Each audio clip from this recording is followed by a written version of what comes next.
Who is Chase Hughes? Have you ever wondered how to truly understand another person? To see beyond their words and actions, to uncover what drives them deep down? Well, today, we're diving into an exclusive conversation with Chase Hughes, one of the most renowned experts on human behavior in the world. With over 2 decades of experience in military intelligence and brainwashing techniques, Chase's insight is unmatched. He spent years working with the U.S. government, perfecting methods of interrogation and psychological manipulation that many would consider almost too powerful to comprehend. Chase didn't stop there. He went on to become a neuroscientist, combining his expertise in behavior analysis with cutting-edge research into how our brains function. He's now widely regarded as the leading authority on understanding human actions and emotions, and today, he's sharing his secrets with us. In this episode, we're uncovering some incredible concepts, like how to instantly read people and decode their true intentions. We'll talk about spotting lies, getting people to open up, and even learning how your personality is mirrored in the very shape of your face. But that's just the beginning. Chase reveals a miraculous compound he takes to help heal his brain, plus a groundbreaking technique that can help you brainwash yourself, so you can take control of your mind before the world does it for you. Buckle up, because this conversation is going to open your eyes to new ways of thinking about human interaction, persuasion, and self-mastery. Trust me, this is one episode you won't want to miss. How to spot a psychopath and narcissist. Spotting a psychopath or a narcissist can seem nearly impossible at first, especially because they often blend seamlessly into society, hiding behind a mask of charm or confidence. However, through years of research and case studies, one expert has uncovered some unsettling truths about how these individuals operate, and how you might be able to spot them before it's too late. Take, for example, the chilling case of Erin Cathy, a woman who epitomized the traits of a psychopath. She was responsible for convincing her boyfriend to murder her parents and her young brother, a true embodiment of psychopathy. Despite her boyfriend's involvement, it became clear that he wasn't a psychopath himself. He was simply deeply influenced by her manipulative ways. Watching her on an interview, you could feel something off about her, the lifeless eyes, the cold, almost animal-like detachment. It was as if she viewed people the way you would discard a paper cup. There was no humanity in her. This case, though extreme, provides some insights into the signs of psychopathy. Unfortunately, the horrifying truth is that psychopaths are incredibly difficult to spot, especially before they commit a crime or cause harm. Even the world's best behavior analysts would likely miss the signs. They're masters of manipulation, blending in with normal society until they unleash their dark tendencies. You often can't tell until it's too late. On the other hand, narcissists can be easier to identify, especially on something as seemingly simple as a first date. One common red flag is their inability to take responsibility for their past relationships. They always blame others for their issues. Narcissists often claim that their exes are at fault, and rarely, if ever, will they mention maintaining long-term, local friendships.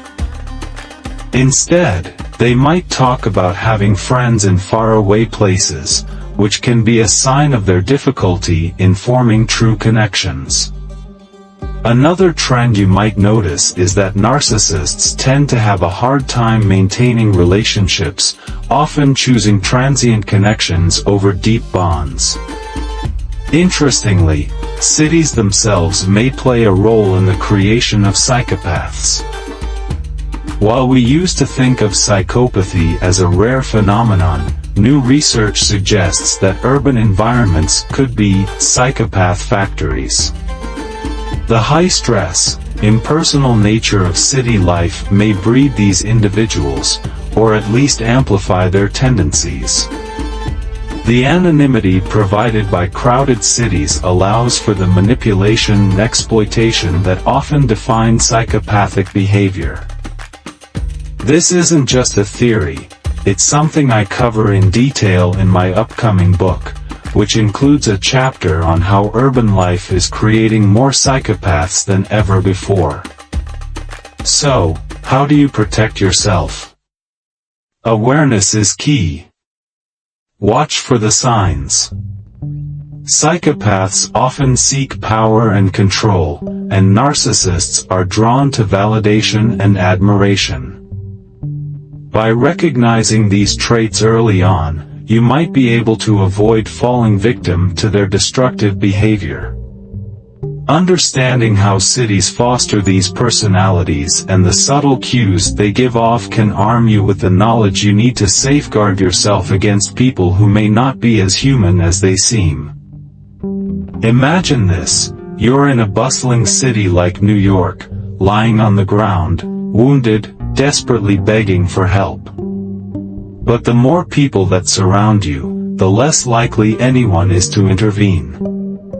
People will take pictures, record videos, and assume someone else will call for help. The bystander effect kicks in, a phenomenon where, in a crowd, individuals feel less personal responsibility to act.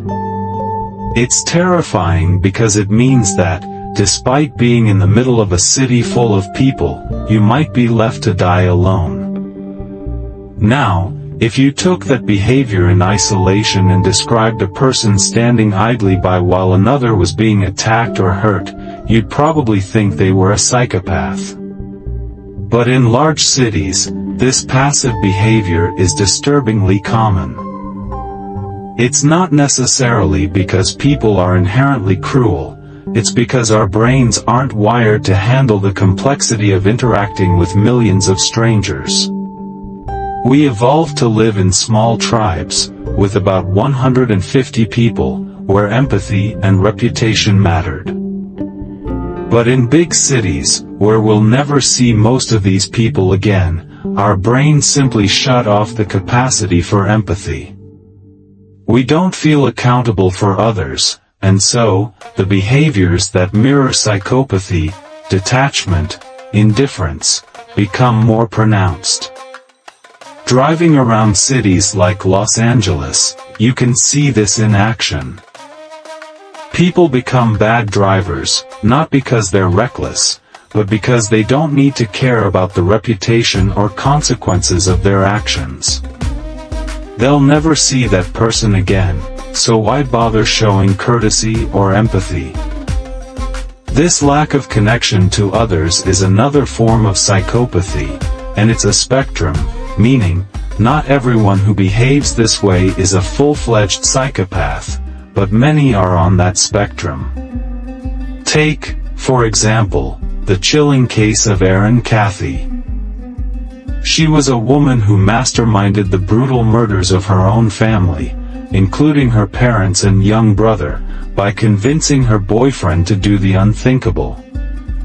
What made this case particularly disturbing wasn't just the murders, but the way she recounted it afterward. She spoke about it with the same casual indifference one might describe a trip to the grocery store. She even took steps to ensure her dog was rescued, while showing no remorse or real emotion about the lives she destroyed. Her behavior was a terrifying example of what true psychopathy looks like: emotional detachment, manipulation, and a complete lack of empathy for the victims. The way she described the horrors in such a detached manner sent chills through everyone who watched. It wasn't just the act itself, but the coldness with which she viewed it. For her, the lives of her parents and brother were as insignificant as objects, discarded with no more care than tossing out a piece of trash. This ability to remove oneself emotionally from another's suffering is a core trait of psychopathy, and it's something that's much harder to spot until it's too late. This kind of behavior is part of a larger pattern where we see increasing instances of detachment in large cities, where individuals no longer feel personally connected to one another. It's a chilling reminder that psychopathy is not always something that can be easily spotted, and it often thrives in environments where anonymity and a lack of accountability allow it to fester. Understanding these dynamics can help us better recognize the signs of psychopathy, but also show us how cities themselves may unknowingly foster these traits. Imagine you're watching a TV interview, and you're looking at someone like Erin Cathy, a teenager at the time, who was responsible for masterminding the brutal murders of her own family. As she recounts the horrific details, her face remains stone-cold, emotionless. She shows zero remorse or distress. Instead, she adopts a learned, almost innocent expression, like that of a child. But here's the thing, it's not genuine. It's a calculated defense mechanism, a mask she's perfected over time to manipulate others into seeing her as harmless. She knew exactly how to use her innocent eyes to disarm people, making her psychopathy even more chilling. Psychopaths, you see, are incredibly skilled at imitating emotions. They can mirror certain behaviors perfectly, making it nearly impossible to spot them right away. But there are subtle clues if you know where to look. One of the first things you might notice is how they react, or rather, fail to react, to emotional situations. For instance, if you tell them something sad, like, "My aunt just went into the hospital," and their facial expression doesn't change, that's a red flag. Psychopaths often struggle to mirror emotions authentically.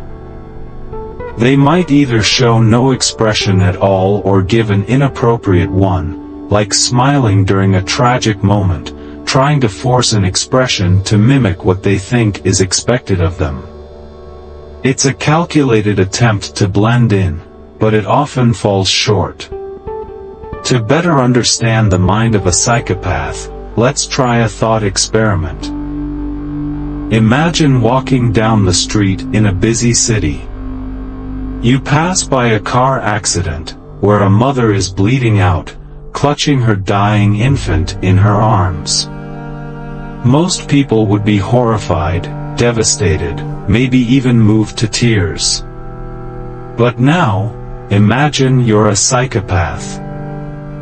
You stop and stare at the scene for a minute, not out of concern, but out of curiosity.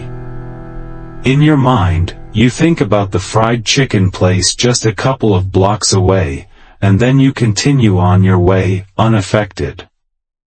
When you get home, you look at yourself in the mirror, trying to mimic the facial expressions of the crowd that watched the scene. You practice the appropriate response, the one that would make you seem normal, but it's all an act. That's a real-life look into how a psychopath thinks and behaves. They don't feel the same emotional responses that most people do. Instead, they mimic them to fit in. It's a terrifying skill, one that allows them to manipulate and deceive others into thinking they're just like everyone else. While I personally haven't encountered a psychopath who has dramatically affected my life, it's almost certain that many of us have crossed paths with one without even knowing it. The percentage of true psychopaths in the general population may be small, but they exist all around us, hiding in plain sight. And because they're so good at blending in, the real challenge is learning how to spot the signs before it's too late. So, as unsettling as it might be, understanding the psychology behind these behaviors could help you recognize when someone might not be as human as they seem. It could be the difference between staying safe or becoming their next target. How to read anyone and know their true intentions. In both personal relationships and business partnerships, one of the most important things we can do is learn how to quickly read people, whether they're trustworthy, authentic, or just putting on a show. It's not about diagnosing psychopathy or diving into deep psychological analysis. Instead, it's about understanding the subtle signals they give off, so we can better understand their true intentions. The fastest way to read anyone is by keeping one question in your mind. What does this person want me to feel about them, and what do they want me to notice? This question cuts through the surface level and helps you start seeing the mask that everyone wears. Now, we're not talking about literal masks, but rather the personas that people put on to protect themselves or manipulate how they're perceived. These masks are often designed to conceal a sense of shame that comes from feeling like we're not enough, or from past mistakes we don't want others to see. In today's world, shame has become a public weapon, weaponized by social media and public scrutiny, creating a deep sense of cognitive dissonance in people. This discomfort compels them to put on a mask to avoid facing their own vulnerability. What's fascinating is that 90% of people wear some kind of mask. The difference lies in how thick or thin it is, and what it's made of. For example, if you see someone constantly posturing, always trying to project strength, yelling, or puffing up their chest, it's likely a mask covering deep insecurities or fears.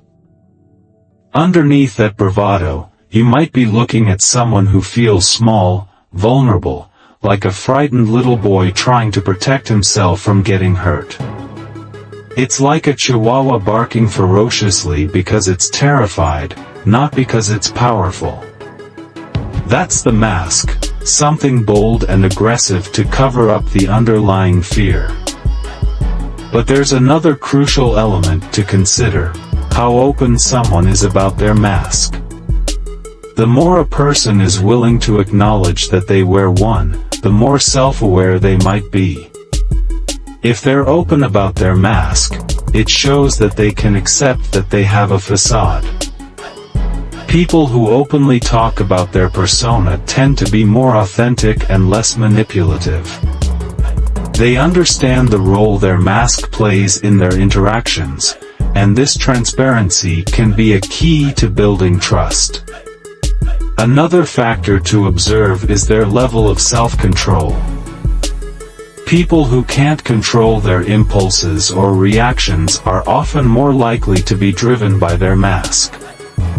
If you notice someone constantly struggling to maintain composure, whether it's through anger, insecurity, or defensiveness, it's a sign that their mask is controlling them. This can also play out in situations as small as a stoplight with your kids. For example, if you pull up to a stoplight and someone in another car cuts them off, you might notice how the other driver responds. If they lose their temper, it's likely that their mask is made of defensiveness or entitlement. So, how can you use this knowledge? Start by observing how people want to be seen. Are they trying too hard to project an image of confidence, strength, or success? Or are they comfortable enough to show vulnerability and admit their imperfections? These are the clues that will help you quickly assess whether someone is trustworthy and authentic, or if they're simply hiding behind a mask to cover up deeper insecurities. Understanding the mask people wear and how they manage it is the key to reading their true character. When we talk about understanding human behavior, we need to dive into the masks people wear and how those masks reflect their deep-seated needs, fears, and desires. For example, let's take a simple observation. Imagine driving behind a car covered in bumper stickers. You could point it out to your kids and ask, "What do you think these stickers are saying about this person if they had a voice?" You might see stickers for marathons, fishing trips, or vacation spots, all showcasing an adventurous spirit. My daughter, Charlotte, might say, "It means this person is adventurous." And while that's true, I'd encourage her to dig deeper. What does that actually mean to other people? It might suggest that this person wants to appear fun and exciting or even likable. Maybe it reflects a desire for connection. I want to be seen as trustworthy and friendly, or maybe it reveals a sense of loneliness. I need friends. These small clues, from something as simple as bumper stickers, can tell us so much about the person behind the mask. But it doesn't stop there. The more you learn about human behavior, the more you start recognizing universal themes in everyone: loneliness, shame, and suffering. These are hidden beneath the masks that people wear. How do we handle loneliness or suffering? Often, we create strategies, masks, that protect us from these uncomfortable feelings. In a way, every person's behavior is a shield against emotional pain. For instance, some people might put on the mask of confidence, constantly puffing out their chest and trying to act tough to avoid showing vulnerability. Others might mask their need for companionship by being the life of the party. "Look at me. I'm fun. I'm friendly. Be my friend." This mask screams, "I don't want to be alone." There's another mask that's more defensive, the porcupine. Imagine someone who keeps others at arm's length, constantly reminding them, "Don't get too close." Unlike the Chihuahua who barks loudly to keep others away, the porcupine remains quiet until someone gets too close. Then, suddenly, they snap. They may appear calm, but the mask is a protection against anyone trying to invade their space. They've learned that intimacy can lead to pain, so they defend themselves by creating emotional barriers. Then there's the mask of the puppy, someone who deals with conflict by rolling over and acting innocent. When things go wrong, they may present themselves as sweet, vulnerable, or helpless, using their perceived innocence as a way to avoid confrontation. It's a subtle yet effective mask that lets them sidestep accountability. So, how do you really get to the heart of someone's behavior? It's all about understanding how they handle conflict, how they make friends, and how they socialize. These basic interactions reflect the coping mechanisms they learned as children, typically around the age of 8 or 9. Think about it. As kids, we all had to figure out how to survive socially. How did we earn friends? How did we gain rewards, whether they were attention, love, or even basic needs like food? And, most importantly, how did we keep ourselves safe from emotional harm? The ways we learn to cope with these things during our formative years stick with us for life, shaping how we interact with others as adults.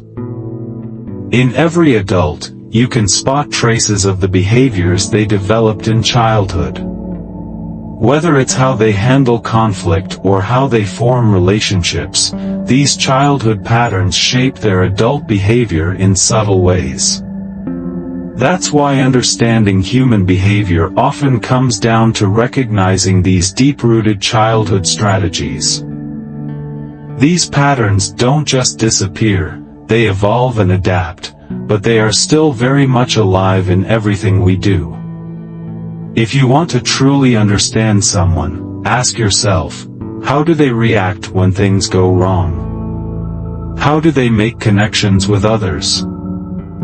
These are the clues that will lead you to uncover their true persona, beyond the masks they wear.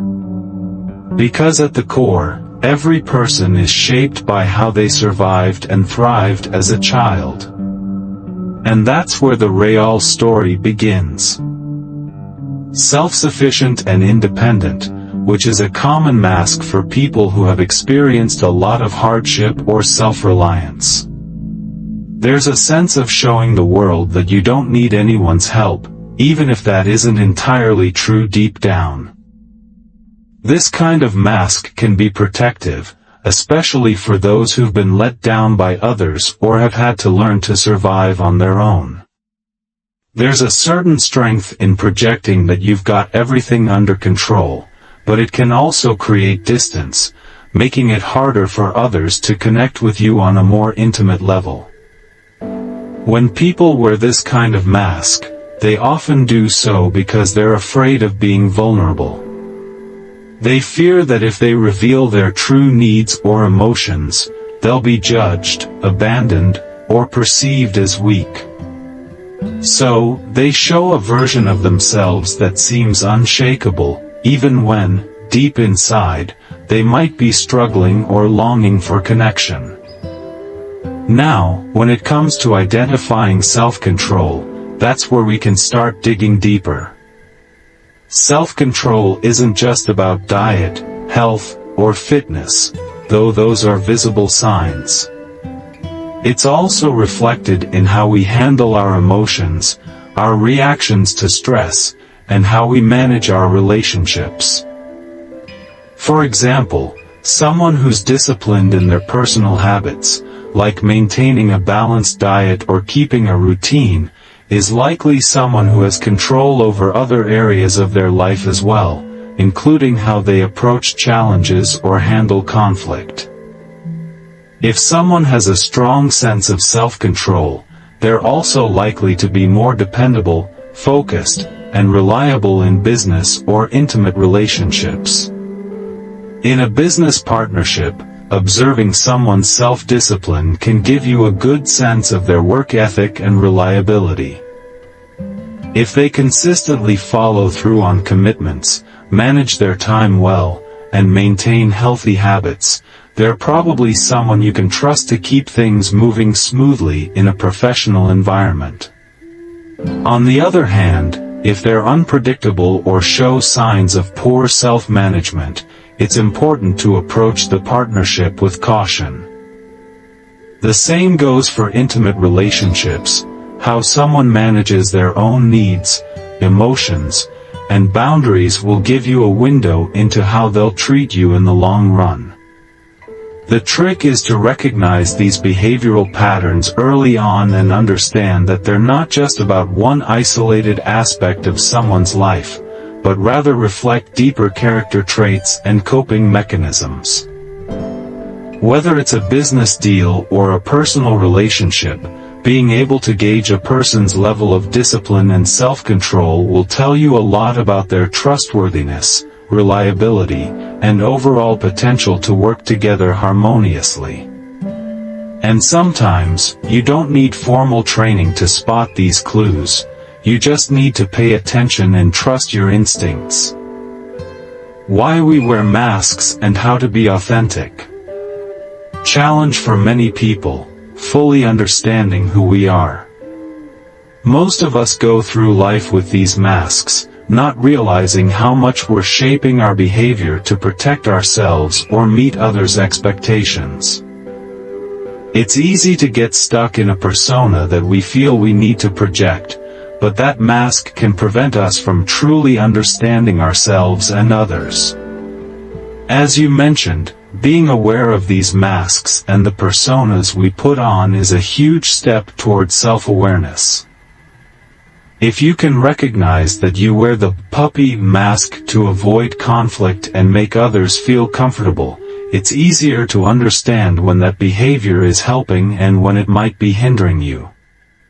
There's power in knowing both sides of yourself, the gentle, kind version and the one who can be direct or assertive when necessary. Carl Jung's concept of the shadow is key here. It's the part of ourselves that we suppress or deny. Embracing the shadow means recognizing and accepting those traits we'd rather not acknowledge, like impatience or the potential for aggression. Once you get familiar with those darker sides, they lose their power to control you in unhealthy ways. You start to see them as parts of who you are, rather than something to fear or reject. The goal isn't to eliminate these aspects of yourself, but to integrate them in a healthy, balanced way. The same goes for the other masks you wear, whether you're the chihuahua, the puppy, or the peaceful figure. Understanding these behaviors gives you more control over how you respond in different situations. It's about finding the right balance between self-protection and authentic connection, not just to others but also to yourself. For you, it sounds like embracing your direct, confident side without fear of being perceived as harsh or impatient is important. Recognizing that kindness can be powerful but also acknowledging that sometimes assertiveness and even setting boundaries is necessary, this balance is key. It's about letting go of the fear that one side of you will overshadow the other, and learning to navigate the world with both strength and softness. And, as you pointed out, knowing ourselves is a lifelong journey. Most people, including myself, don't have it all figured out at once. It takes time and self-reflection, but each moment spent being honest with yourself adds another layer of understanding. The more we get comfortable with our complexities, the more we can choose how to show up in the world with authenticity. What you're describing is a fundamental aspect of self-awareness and emotional intelligence, understanding our masks and why we wear them. Everyone wears some kind of mask to protect themselves from feelings of vulnerability or shame. These masks can be defensive mechanisms that allow us to appear stronger, more confident, or more independent than we actually feel on the inside. But as you pointed out, these masks are often transparent to others. People can sense the underlying emotions, even when we're trying to hide them. For example, someone who projects an image of independence and doesn't care about others' opinions might still deeply care about being loved and accepted. The mask of being untouchable can be a shield to protect against vulnerability. Similarly, someone who is always trying to appear kind and gentle might be masking feelings of impatience or frustration, but people can still feel that undercurrent. The key is to recognize the emotions you're trying to avoid or suppress and then learn to embrace them. It's about integrating those feelings into your self-awareness so that they don't control your behavior unconsciously. If you're a puppy masking impatience with kindness, or a porcupine masking vulnerability with defiance, embracing the opposite side of that mask can help you move toward more authentic and balanced interactions. For example, if you're someone who hides behind a mask of independence but actually craves connection, admitting that need for connection to yourself and others can make a huge difference. The same applies if you're someone who hides anger or frustration behind kindness.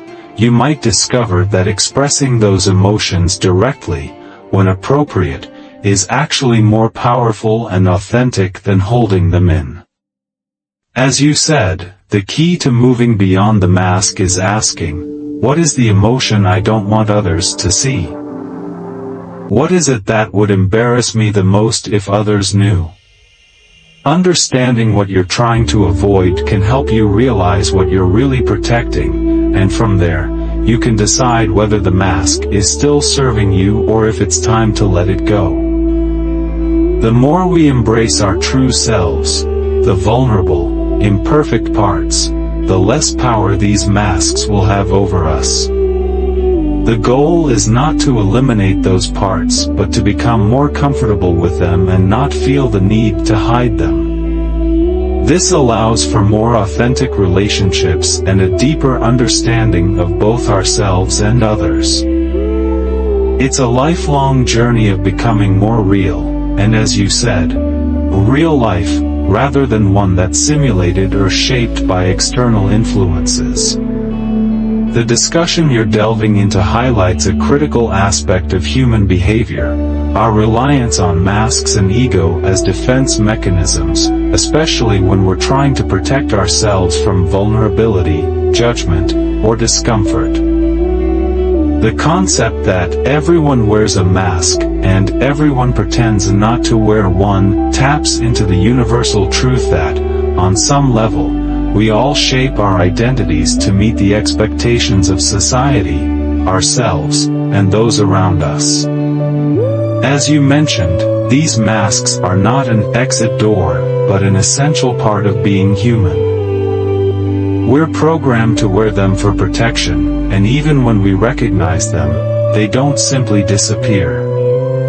It's fascinating to acknowledge that we're all a product of our childhood experiences, where we learned what behaviors were rewarded and which were punished. Whether we wore a mask to earn love, attention, or safety, or whether we became someone else to shield ourselves from pain, these patterns tend to follow us into adulthood. Understanding this gives us a clearer lens through which to view both ourselves and others. You brought up an important point about your own journey with ego, admitting that until your mid-30s, you were addicted to your ego and the image you projected. This resonates with many people who go through a period of trying to prove themselves based on external markers, how they look, how they're perceived, what they own, and what they achieve. For you, this seemed to be a point of deep frustration until you found a profound shift through psychedelics. Psychedelics have been known to be transformative for many people, offering them a way to deconstruct the ego and experience a more expansive sense of self. These substances can sometimes help people see past their masks, providing new perspectives on their own behavior and the way they interact with the world. The experience you mentioned, where you felt like you unzipped and stepped out of your ego, is often described by people who undergo profound psychedelic experiences, an experience of shedding the layers of protection that were built up over years, leading to a deeper, more authentic sense of self. It's not unusual for psychedelics to act as a catalyst for personal transformation, especially in terms of understanding how we construct our identities and how those identities limit or protect us. This can be part of the journey of realizing that these masks, our egos, don't define who we are at our core, but instead, they are products of our past experiences, our fears, and our desires for acceptance or love. The idea of stepping out of the ego through psychedelics or other forms of deep introspection is an opportunity for realignment, finding peace with who we truly are, beneath the masks. It's about shedding the protective layers and reconnecting with a more authentic and holistic version of ourselves, beyond the ego's demands. 3 things to look for in an intimate partner, friend and business relationship.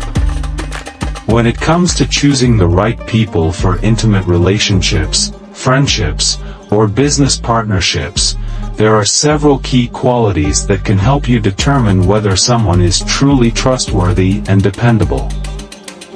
It's not just about what people say, it's about who they really are, what they truly value, and how they show up when it matters most. So, how can you tell if someone is the right fit for you, whether in love, friendship, or business? First, self-control is an essential trait to look for. It's not about whether someone can avoid temptation for a moment, but whether they can consistently show discipline in their life. People who demonstrate strong self-control are more reliable and predictable in their behavior. They're able to make thoughtful decisions, manage their emotions, and stay committed even when things get tough. Self-control often signals maturity, and in any type of relationship, you want someone who can handle life's challenges without falling into unhealthy patterns or making rash decisions. Beyond self-control, another crucial factor to pay attention to is the person's character. It's easy for someone to put on a good front, but true character is revealed in their actions, especially when no one is watching. You want to look for people who are genuine, reliable, and consistent. Integrity is the foundation of trust, and when you're choosing someone to build a life, business, or friendship with, character should be non-negotiable. This also ties into how people view relationships. If someone is overly transactional and views people as just stepping stones to get ahead, that's a red flag. If their behavior is driven by what they can get from others, they're not someone you want in your inner circle. People who see others as valuable for their own sake, not just what they can provide, are far more likely to build lasting and meaningful connections. Another sign of a trustworthy person is their level of empathy and interest in others. Do they genuinely care about what's going on in your life, or are they too self-centered? In a business context, you'll notice this trait when someone asks questions not because they want something from you but because they're truly curious about you as a person. Whether they're your friend, lover, or business partner, someone who takes the time to understand and care about others is more likely to be a supportive and valuable presence in your life. Conversely, those who see relationships purely as transactional, always looking for a return on investment, often lack the depth of connection needed to foster trust. Lastly, social skills and the ability to handle conflict are vital. Life isn't always smooth sailing, and disagreements will inevitably arise. How a person handles conflict reveals a lot about their emotional intelligence and maturity.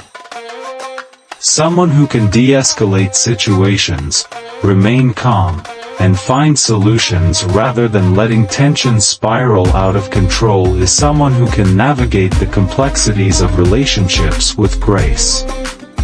People who can't manage conflict often cause more harm than good, whether at home, with friends, or in business. In any type of relationship, whether it's intimate, friendly, or professional, you want to surround yourself with people who possess self-control, solid character, and empathy for others. You want individuals who treat others with respect and integrity, not as mere transactions, and who can handle conflict and tough situations without losing themselves. When you build your circle with these qualities in mind, you create a foundation of trust that lasts. Ultimately, our behavior often speaks louder than our words. While not everyone is a body language expert, we all have an innate ability to read and respond to the signals others send us, even when they don't speak. Trust your instincts when assessing the people you invite into your life. You'll be able to tell who's truly worthy of your time and energy. When it comes to building strong relationships, whether in business, friendship, or intimacy, the people you choose to engage with can make or break your success and well-being.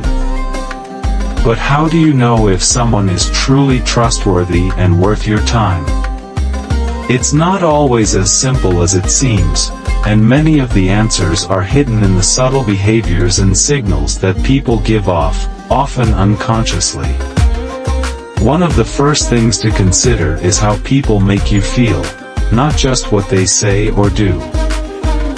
Our bodies are constantly processing information, even when we're not fully aware of it, and this gives rise to the gut feelings we experience. You know that uneasy sensation when something doesn't feel quite right, even if you can't pinpoint why. That's your body communicating with you, picking up on cues that your conscious mind hasn't caught yet.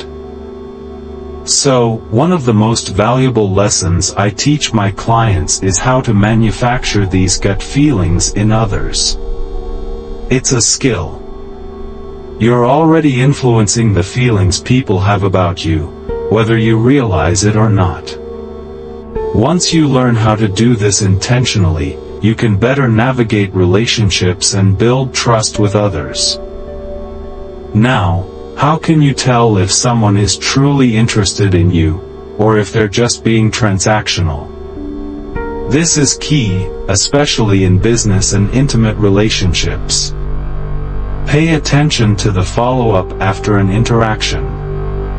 Is it all business, or is there a human connection? After spending time together, does the person ask how you're doing, or do they just focus on the logistics, like, what time are we meeting again? Or, more tellingly, do they send a quick thank you or show interest in your life outside of just the business exchange? A transactional person will only reach out for a return on investment. If you're constantly feeling like you're only there for the next deal or conversation, that's a red flag. Authentic relationships, whether business or personal, require genuine care and investment in each other as people, not just as tools for gaining something. When it comes to choosing a business partner, this is crucial. I've seen too many people in business who view their colleagues, clients, or even friends as little more than stepping stones to success. They treat relationships like transactions, calculating every interaction for its value. That's not the kind of person you want to surround yourself with. For me, it's about finding people who truly care about you as a person, not just what you bring to the table. My sales team, for instance, are not just highly skilled, they're some of the kindest, most genuine people I know. They follow up with clients and even ask about their families years later, not because it's part of a script, but because they genuinely care. People who are focused on building real relationships, not just adding to their bank account, are who I want in my inner circle. When it comes to intimate relationships or close friendships, the stakes are even higher. A key trait I look for is how real someone is, how comfortable they are being their true, unfiltered self. If someone is constantly seeking validation through social media likes, it's a warning sign. I won't compete with that. If someone is chasing artificial dopamine boosts through a curated, fake version of their life, that addiction will always be a part of them. The struggle for external approval will keep them from truly connecting on a deeper level. In relationships, it's important to look for people who are grounded in who they are, people who don't rely on external validation to feel good about themselves. Those are the people who can offer you real intimacy, support, and love, without being clouded by distractions or insecurity. Ultimately, relationships are about trust, authenticity, and mutual respect. Whether it's in business, friendship, or romance, you want to surround yourself with people who are genuine, who care about you beyond just what you can do for them, and who have the emotional intelligence to navigate life's ups and downs. It's the real connections that will stand the test of time and create lasting impact in your life.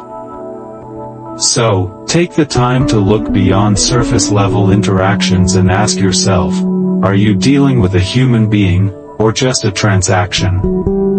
In today's world, authenticity is hard to come by, especially with the rise of social media influencers who curate every detail of their lives.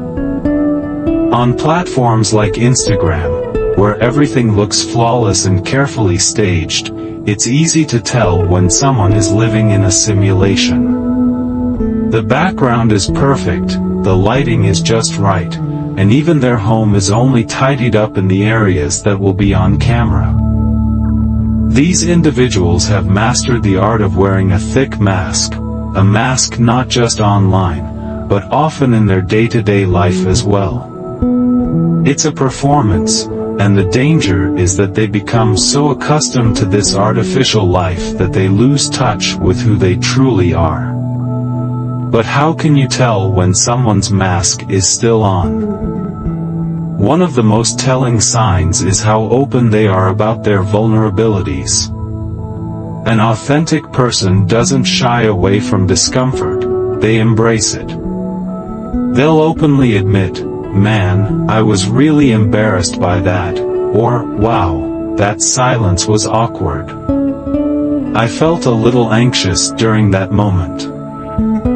These admissions show that they're comfortable being real, even when it's uncomfortable. It's not about hiding behind a perfect version of themselves but embracing the messy, imperfect side that everyone experiences. A powerful question I like to ask people is, on a scale of 1 to 10, how authentic do you think you are? The people who are most comfortable in their own skin will usually rate themselves somewhere in the middle. Interestingly, the least authentic people tend to rate themselves as a 9 or 10. But if someone answers with a low number, like a 3 or 4, that's a sign of authenticity. They're aware of their own imperfections and are willing to admit when they're being inauthentic. Maybe they put on a suit jacket when they're anxious in public, or they get nervous in front of a camera. That's realness. They're aware of the mask, but they're honest about it. Anyone who claims to be a perfect 10, who insists they never wear a mask, is either so unaware of their own behavior that they believe they're being authentic, or they're playing the game so well that they can't even admit it. The Dalai Lama might be an exception, but for most of us, there's always some level of inauthenticity we're aware of, and it's only through acknowledging that, with openness and vulnerability, that we can grow into more authentic versions of ourselves. Another great way to gauge authenticity is by how someone responds in a more personal context, like dating or close relationships. If you're meeting someone new, asking the right questions can reveal a lot. One question I ask women when getting to know them is about their comfort with authenticity. It's important to know if they're truly able to embrace their true selves or if they're simply following a script.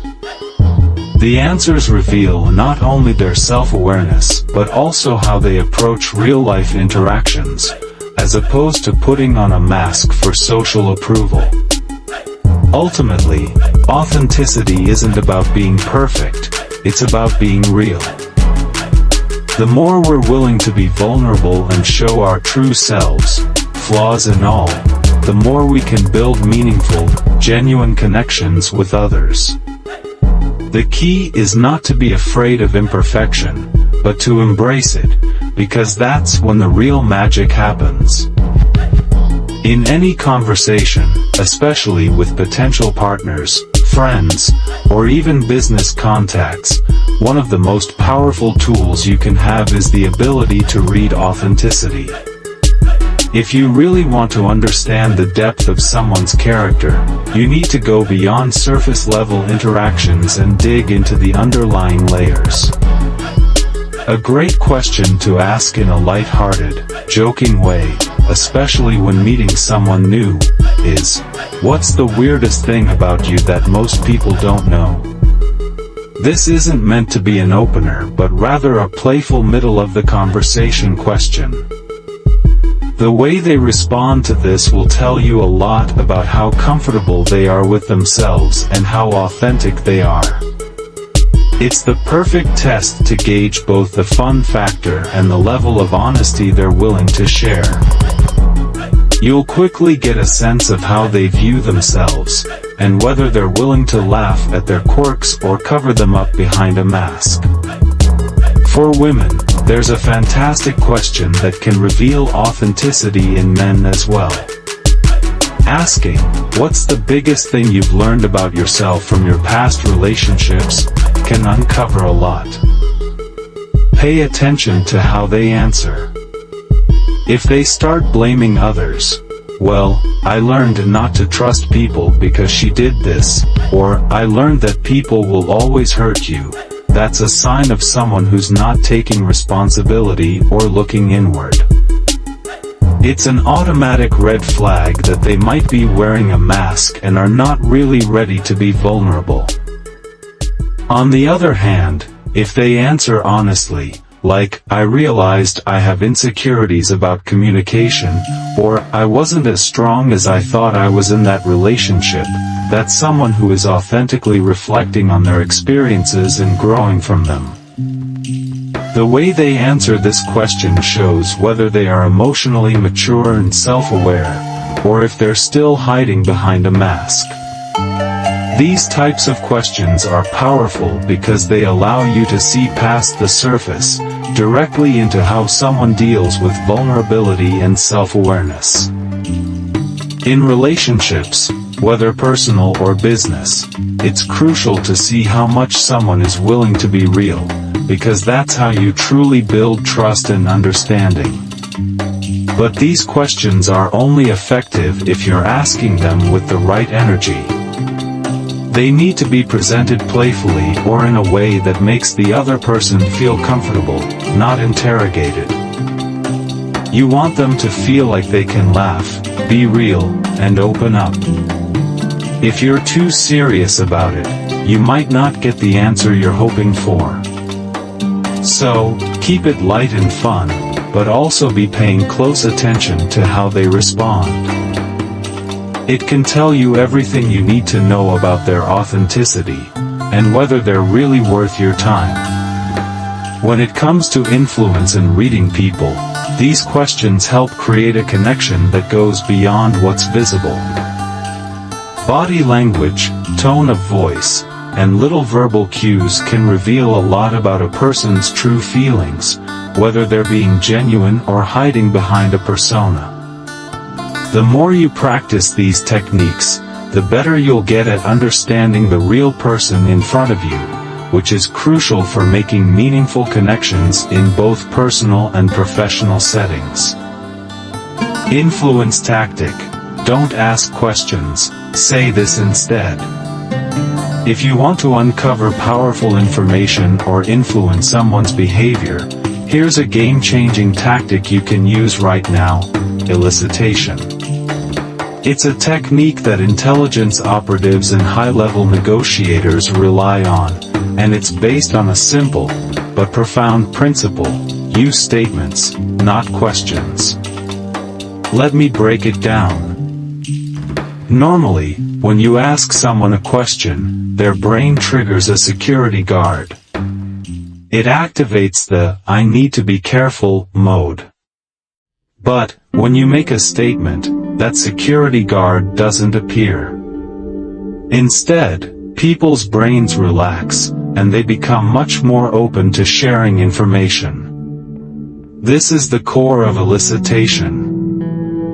By making statements, you're essentially bypassing the defenses that people put up when they're questioned. Here's a real-world example. Imagine we're in an Uber together, and we're heading to the same destination. Instead of asking the driver about their job, you could simply say, "I read online that Uber drivers have the highest job satisfaction among all professions." Instantly, their brain opens up because it doesn't feel like a question. The driver might respond with something like, "Really? No way, I hate it." They take a huge cut, and the passengers don't always tip well, and boom, you've already got them talking. Notice how it works. When you make a statement, you're planting the seed for conversation. And once that conversation starts, you can use disbelief as a follow-up tactic. For example, you might say, "No way, that sounds crazy. I can't imagine that company treating you like that." This move engages the person further, making them feel heard and even more inclined to share personal stories or experiences. Before you know it, they're telling you things they wouldn't typically share with a stranger. And it doesn't stop there. Let's say you want to get a bit more personal with someone. You could say something like, "My neighbor's daughter started driving for Uber, and she said she's seen the weirdest things in her back seat." This simple statement invites the driver to reveal more, without you ever asking a direct question. Now, let's apply this to a more everyday situation. Let's say you're in a grocery store, and you spot someone stocking fruits. You've got just 1 minute to find out what they do for a living, and you're not allowed to ask any questions. What would you do? Here's a tip. Instead of interrogating them with, "What do you do for a living?" make a casual statement like, "It's crazy how much people can make just by organizing produce at a grocery store. I heard some grocery workers make a decent living." You'll be surprised at how quickly they'll start talking and revealing details about their job, because you've made them feel comfortable, and they don't feel the pressure of being asked. The beauty of elicitation is that it's subtle. It's not about pushing for answers directly but rather creating a safe space where people feel naturally compelled to share. And because they don't feel interrogated, they let their guard down, making it easier for you to understand them, influence their decisions, and gather the information you need. By mastering elicitation, you can unlock new levels of influence in social dynamics, whether you're in a business meeting, negotiating a deal, or just trying to connect with someone on a deeper level. And the best part? You won't need to ask a single question to get the answers you're after. Mastering the art of influence, provocative statements and elicitation techniques. When it comes to influencing others and getting them to open up, there are powerful tactics you can apply in everyday conversations. One of the most effective methods is elicitation, a technique used by intelligence operatives to extract valuable information without ever asking a direct question. It might sound a bit sneaky, but it works incredibly well, and here's how you can use it. The first thing to understand about elicitation is that it's about making statements, not asking questions. Let's take an example to explain this. Imagine you're at a grocery store, and you want to find out how much someone makes without asking directly. Instead of saying, "How much do you make?" you say, "I just read that workers in this grocery store got bumped up to $22 an hour." That's awesome. You've made a statement, and instantly, the person's brain responds by trying to correct you. They might say, "What? We only make $7.50 an hour." Boom, you've got them talking about something they normally wouldn't reveal. Why does this work? Because when you make a statement, there's no immediate threat of an interrogation. People's defenses are down, and they are more willing to engage and reveal information. It's a subtle way to bypass the social barrier that usually exists around sensitive topics like finances or personal life. No questions, no pressure, just a statement that sparks curiosity and invites them to share their truth. Quotes, facts, and figures. One of the ways to take elicitation to the next level is by using quotes, facts, and figures. This technique is about providing a piece of information, whether from a video, article, or study, and watching the other person's natural need to correct the record come to life. For example, you could say, "I saw a YouTube video the other day that said Uber drivers are the happiest employees in the country. Isn't that wild?" The person will almost always respond with their version of the truth, saying something like, "No way, I hate this job," and suddenly you've opened up a conversation about something personal. This plays into the brain's irresistible need to correct misinformation, which often leads to deeper revelations than you'd get with a direct question. The provocative statement. Another powerful method is the provocative statement. A provocative statement is any statement that elicits a response, whether it's curiosity, surprise, or a desire to engage. A good provocative statement often starts with a word like "so" or "I bet." For instance, if someone tells you they've been making YouTube videos for a year, you could say, "So, after a year of doing this, you've probably become an expert by now." This creates a space for them to elaborate on their experience. The more they respond, the more you learn. A classic example of a provocative statement might sound like, "I bet editing YouTube videos is exhausting. You probably spend hours tweaking every detail." That kind of statement invites a response that delves deeper into their experience and emotions, helping them open up more than if you were just asking, "Do you like editing videos?" Redirection, turning the spotlight. One of the key reasons these techniques work so well is because they shift the conversation dynamics. Often, when people engage with you, they're used to being the one questioned. By using statements and provocative phrases, you flip that dynamic. Take a moment to reflect on the last time you had a conversation where the other person really opened up. Was there a point where you didn't ask questions, but instead made a statement that got them to reveal something personal?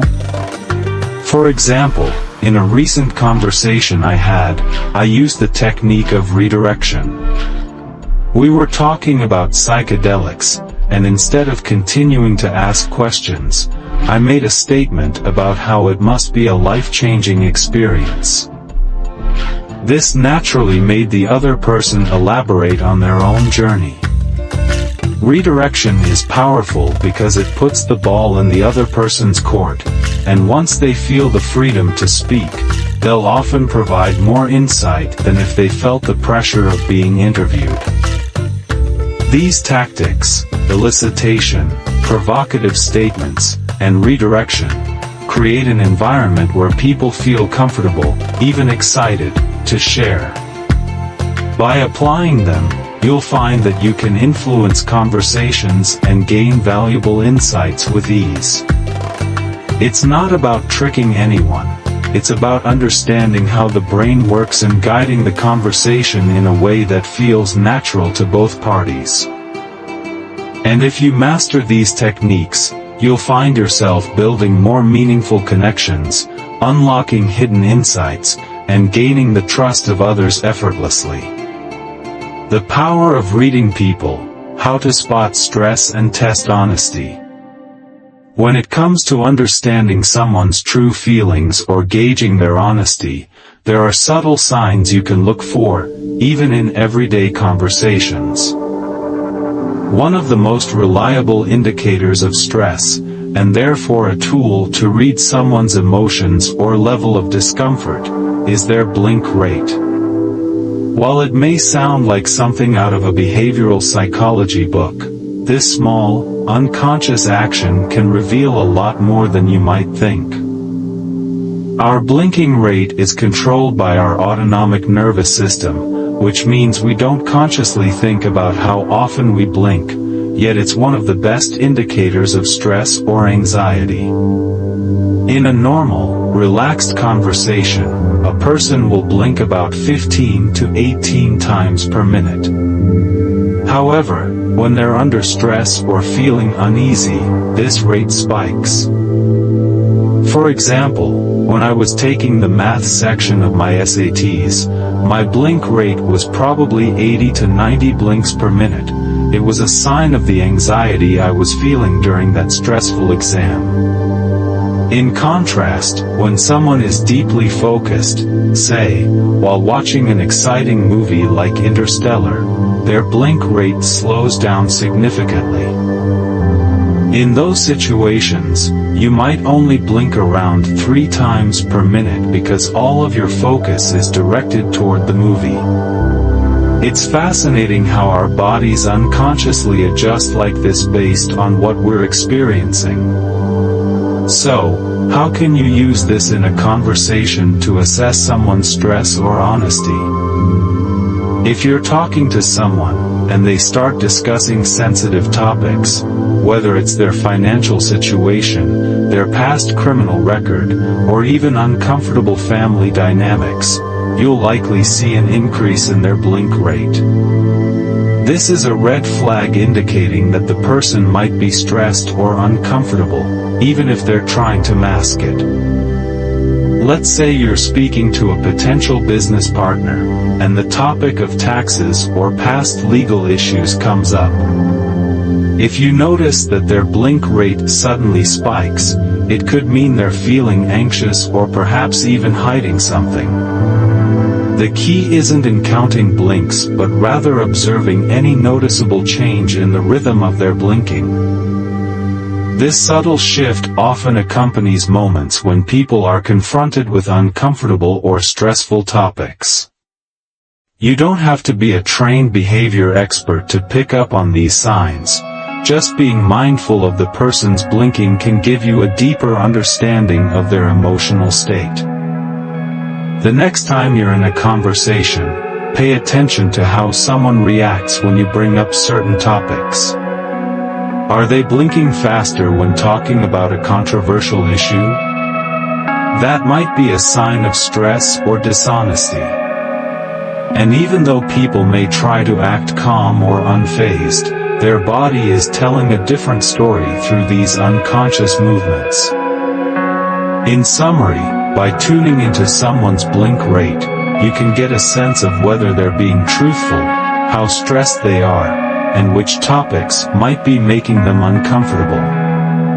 It's a simple, effective way to read people and gain insight into their emotional state without them even realizing you're doing it. Spot a liar: 7 signs you're being deceived. Yesterday, we witnessed something truly fascinating that shed light on how the human mind and body can reveal hidden truths. Without naming any names, let's just say a friend of ours was FaceTiming a girl he had been seeing. Our friend was trying to figure out if she had spent the previous night with someone else, possibly hiding something. The situation was intriguing because, within seconds of him asking a simple question, we could immediately tell that something was off. As he asked her what happened the night before, it was like watching a switch flip. I could see it all happening. Her blink rate increased drastically, her pupils dilated, and the whites of her eyes showed more than usual. Her body language screamed stress and discomfort, as if her mind was scrambling to figure out what to say. Even through FaceTime, these signs were crystal clear. And then, to top it off, there was a hesitation in her voice, a pause before she answered, something that would be nearly impossible to fake. But it didn't stop there. There was a subtle but significant change in her language.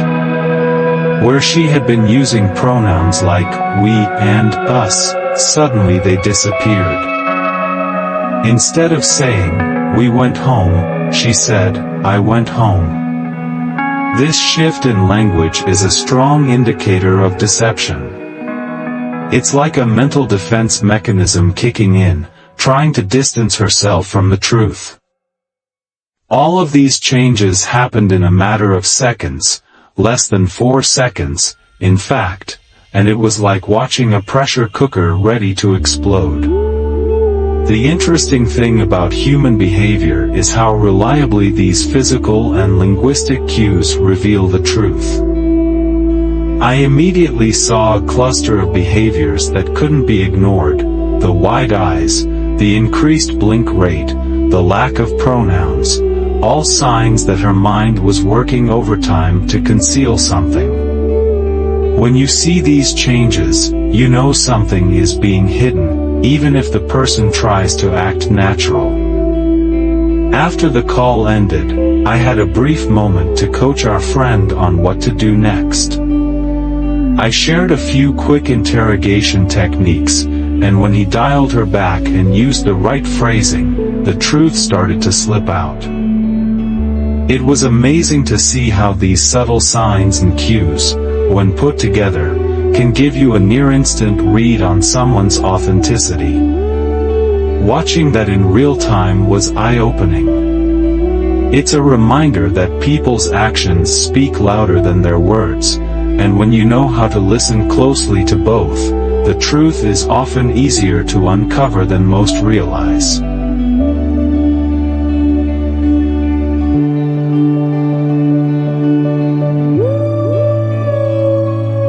Mind virus technique: how to make anyone reveal the truth. When you realize someone is concealing something, the next step is to figure out how to get them to reveal the truth without making them feel cornered or defensive. The key to extracting information lies in the art of elicitation and strategic confrontation, getting them to open up without feeling accused or threatened. At this point, simply observing their behavior isn't enough. You need to create a safe space for them to feel comfortable enough to confess. The first step in this process is what's called a confrontation, but it doesn't mean you need to go in heavy-handed or hostile. You approach it with empathy and understanding. In an interrogation, for example, I might say something like, "Leon, I know you're a good person. I've been doing this for a long time, and if there's one thing I know, it's when I'm not getting the full story." The point is to gently acknowledge that something is off, but without accusing them outright. This creates an opening where they can lower their defenses. Now, you can move into a method I like to call a monologue, a strategy where you guide them through a process of socializing, minimizing, rationalizing, and projecting. Essentially, you're building a bridge for them to cross over so they feel comfortable revealing the truth. Socializing comes first. This is where you build rapport and get them to relate to the situation. You might say something like, "John, I think once people understand the kind of person you are and the circumstances you're in, they'll see why you did what you did." This helps them feel understood and not judged. Next, you minimize the situation. This is crucial. You're downplaying the gravity of what happened to reduce their fear of consequences. For example, we're not talking about $1 million here. I work with people who have done much worse, and I know you're not one of those people. This is a small amount, and it's something that can be fixed. People go through things like this all the time, and they get past it. You're softening the perceived impact of their actions. Then comes the rationalization. Here, you give them an excuse or a reason that makes sense of their behavior. I know your aunt has been dealing with huge medical bills, and she's been sick. Anybody in your situation would have found it hard to resist helping out in the same way. You're putting them in a position where they can almost justify their actions, making it feel less like a mistake and more like a reasonable choice under difficult circumstances. Finally, you project. This is where you make them feel like they weren't alone in their decision. This company doesn't pay you enough, and they don't care about their employees. If they wanted to secure that money, they should have done a better job. I think anybody in your position would have done the same thing. At this point, they begin to see themselves as justified in their actions. Now, once you've built this golden bridge for them to retreat across, you pose your key question, something that gives them an opportunity to explain themselves. So, did you take that $10,000 for personal gain, or were you trying to help someone in need?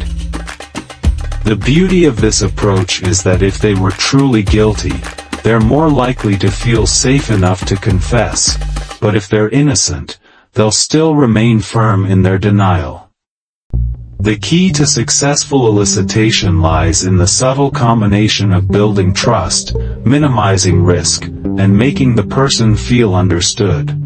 When done correctly, this method works not by intimidation but through empathy and psychological insight. When someone is truly innocent, they tend to react quite differently from someone who is guilty. Guilty individuals might try to build rapport, looking for a way to connect with you and create a safe space where they can tell their story. They start stepping onto that golden bridge you've created, unsure but hoping to gain your trust. But for innocent people, their reaction is often anger. They're not worried about your perception of them, they're frustrated and indignant, feeling like they don't belong in the situation at all. This is insane, they might say. I didn't do anything wrong. It's an immediate defense, a pushback against what they see as an unfair situation. This is why before diving into deeper confrontation techniques, there are a few critical questions we use to quickly assess whether we're dealing with someone who's innocent or guilty. One of the first tools in an interrogator's toolkit is called the bait question, or sometimes referred to as a mind virus. The idea is to plant a subtle suggestion that causes the subject to react in a way that reveals their guilt or innocence. For example, imagine a famous case like O.J. Simpson's. Let's say O.J. is sitting across from me, and I ask, O.J., I appreciate you coming in. We've got a lot of people out there working on this case, officers canvassing the streets, doing a lot of research. I want you to think carefully before you answer. Is there any reason that someone would have said they saw you at Nicole's last night? Notice that I didn't say, we have video footage of you, or anything definitive.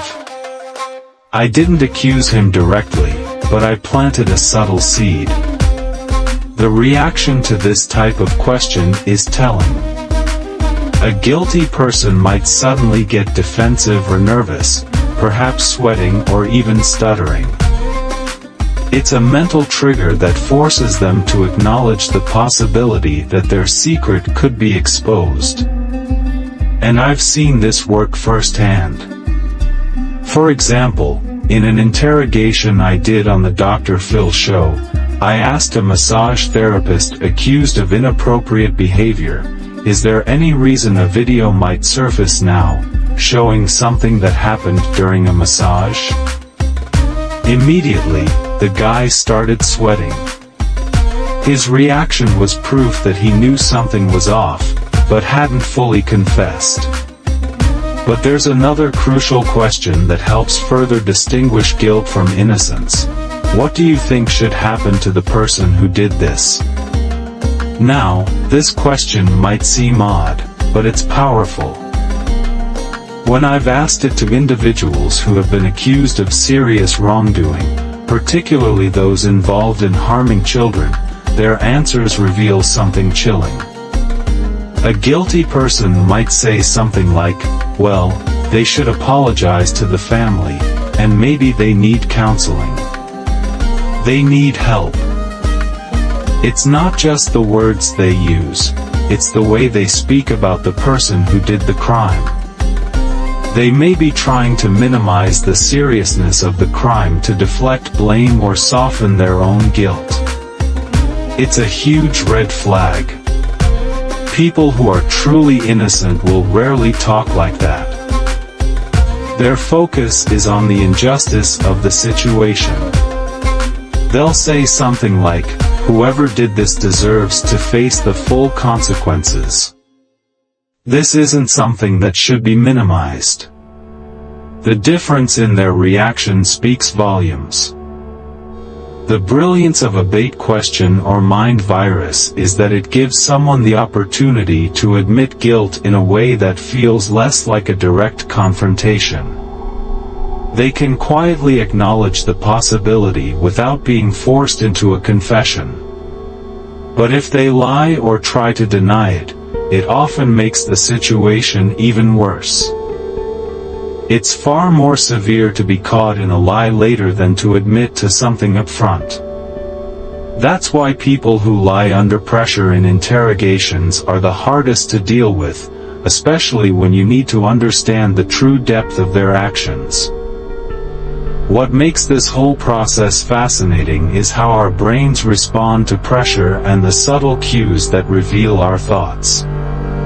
Whether it's an innocent person getting angry or a guilty person trying to minimize their actions, these tiny behavioral signals speak volumes. Once you know how to spot them, the truth often isn't far behind. When you're trying to get someone to confess, especially someone who's guilty or concealing the truth, there's a psychological technique that becomes incredibly effective: putting yourself in the victim's shoes.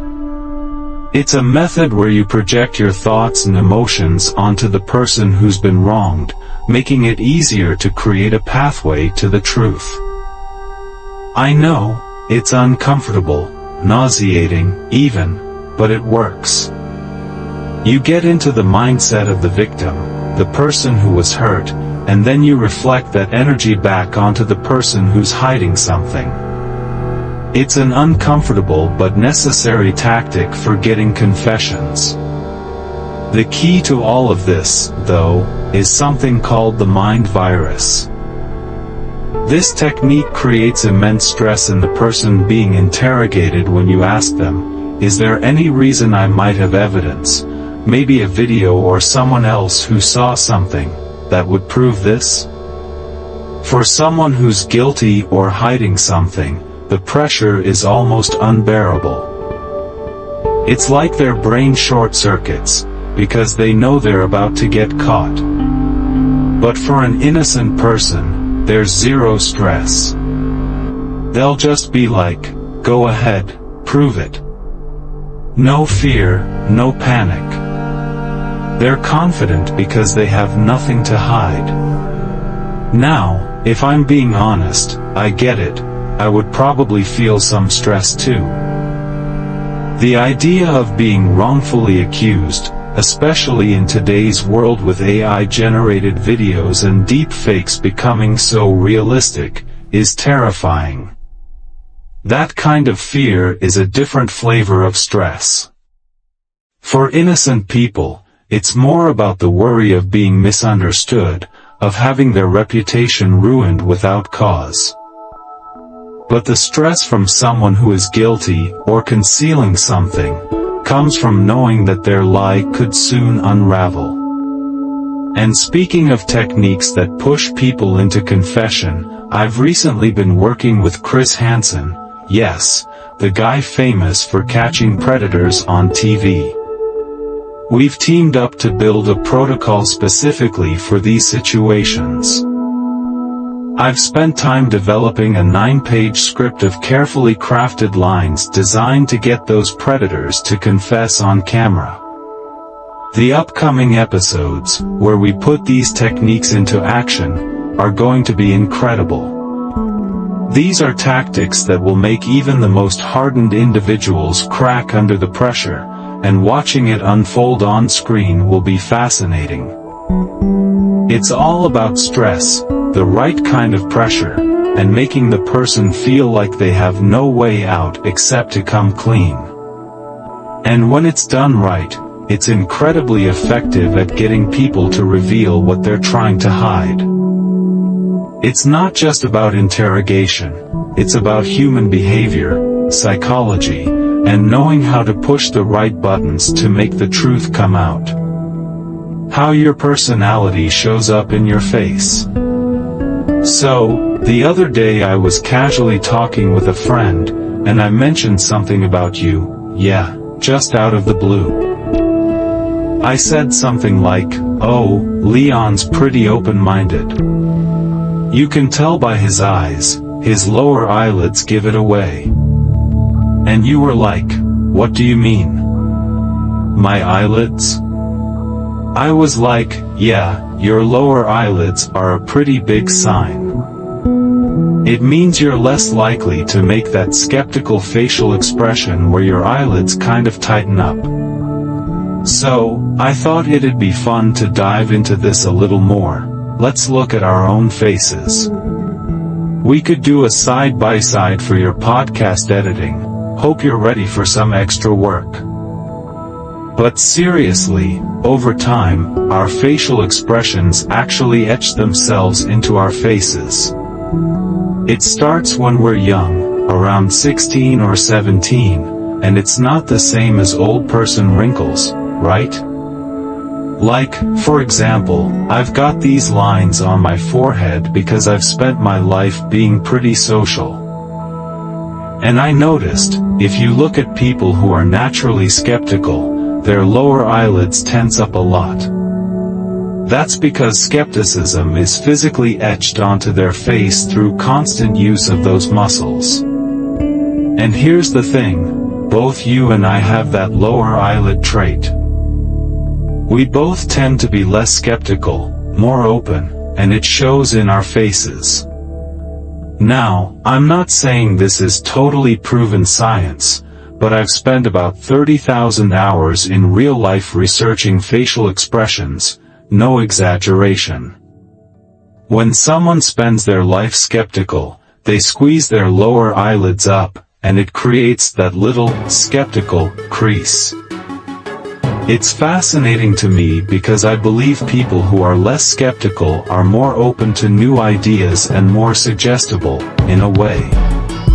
And, in my theory, these are the same people who tend to be happier. They've spent their lives in a more open mindset, rather than always questioning everything. But this idea about lower eyelids and their link to skepticism isn't entirely my theory. It's widely accepted that the facial expression of skepticism is a real thing, and it definitely leaves its mark on your face. For example, people who've been smiling their whole lives, like really happy folks, you can see the crow's feet around their eyes. People who have lived through more challenging emotions, like anger or depression, will have these lines between their brows. That's called the glabella muscle. It creates the deep lines between the eyes from frowning or scowling. So, when you look at the people around you, think about the lower eyelids, those crow's feet, or those deep lines between their eyes. These little details might just give you clues about their life experiences and how their facial expressions have formed over the years. It's like their faces tell the story of their emotional history, and once you start noticing these little signs, it's like you're reading an open book. Yes, absolutely. You're hitting on a great point about body posture and how it can reflect a person's emotional state or personality traits. Just like how we can read someone's face, we can also interpret their body language to learn more about their emotions and tendencies. When you see someone walking around with hunched shoulders or their body protective in some way, they might be feeling insecure or anxious. They instinctively use these protective postures to guard vital areas, like the chest or neck. For instance, someone who regularly crosses their arms or keeps their hands near their chest might be subconsciously shielding themselves from perceived threats or discomfort. This can be a sign of defensiveness or even just discomfort in social situations. As you mentioned, the upper arm and the humerus, the bone in the upper arm, naturally come closer to the torso when we're trying to protect ourselves. This is a deep, instinctual behavior tied to how our nervous system works. People who are emotionally reserved or tense might frequently pull their arms in like this. It's a classic sign of discomfort or withdrawal, and you might see it in people who are feeling threatened, emotionally closed off, or just not in their comfort zone.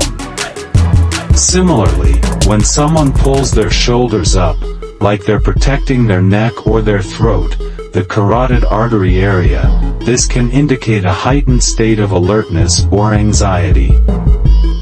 Raised shoulders, especially with their head slightly forward, can show that the person is tense or bracing for something, be it confrontation, discomfort, or emotional stress. The tailbone or pelvis area is another interesting one.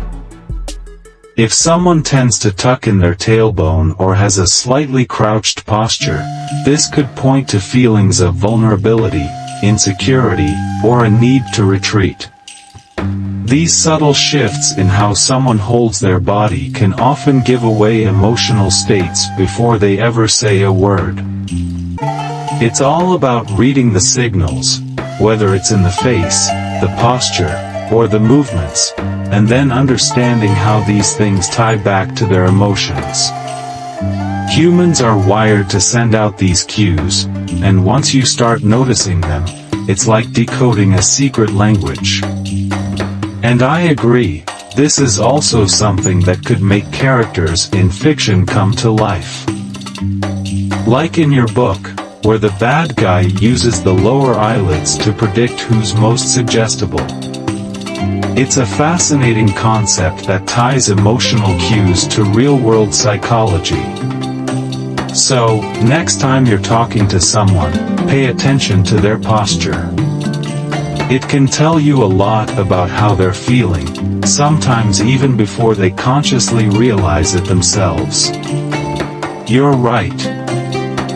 The behavior you're describing about primates and humans both engaging in artery exposure as a sign of comfort and trust is a fascinating example of how deeply rooted certain social behaviors are.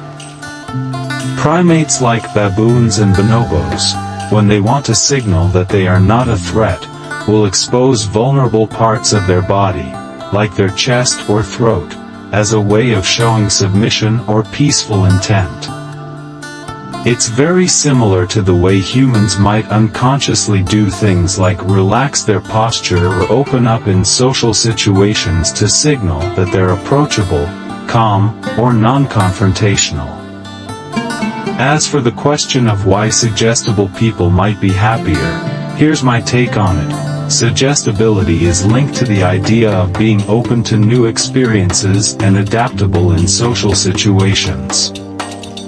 People who are more suggestible often have a more relaxed and accepting approach to the world because they tend to trust others more easily, go along with social norms, and find it easier to engage in positive, enjoyable experiences without being bogged down by skepticism or doubt. 1. Openness to new experiences. Suggestible people are often more open-minded, which means they're more likely to enjoy a variety of experiences, whether that's trying new things, meeting new people, or engaging in novel ideas. This openness is linked to higher levels of happiness because they don't close themselves off from potentially enriching experiences. 2. Lower stress and anxiety.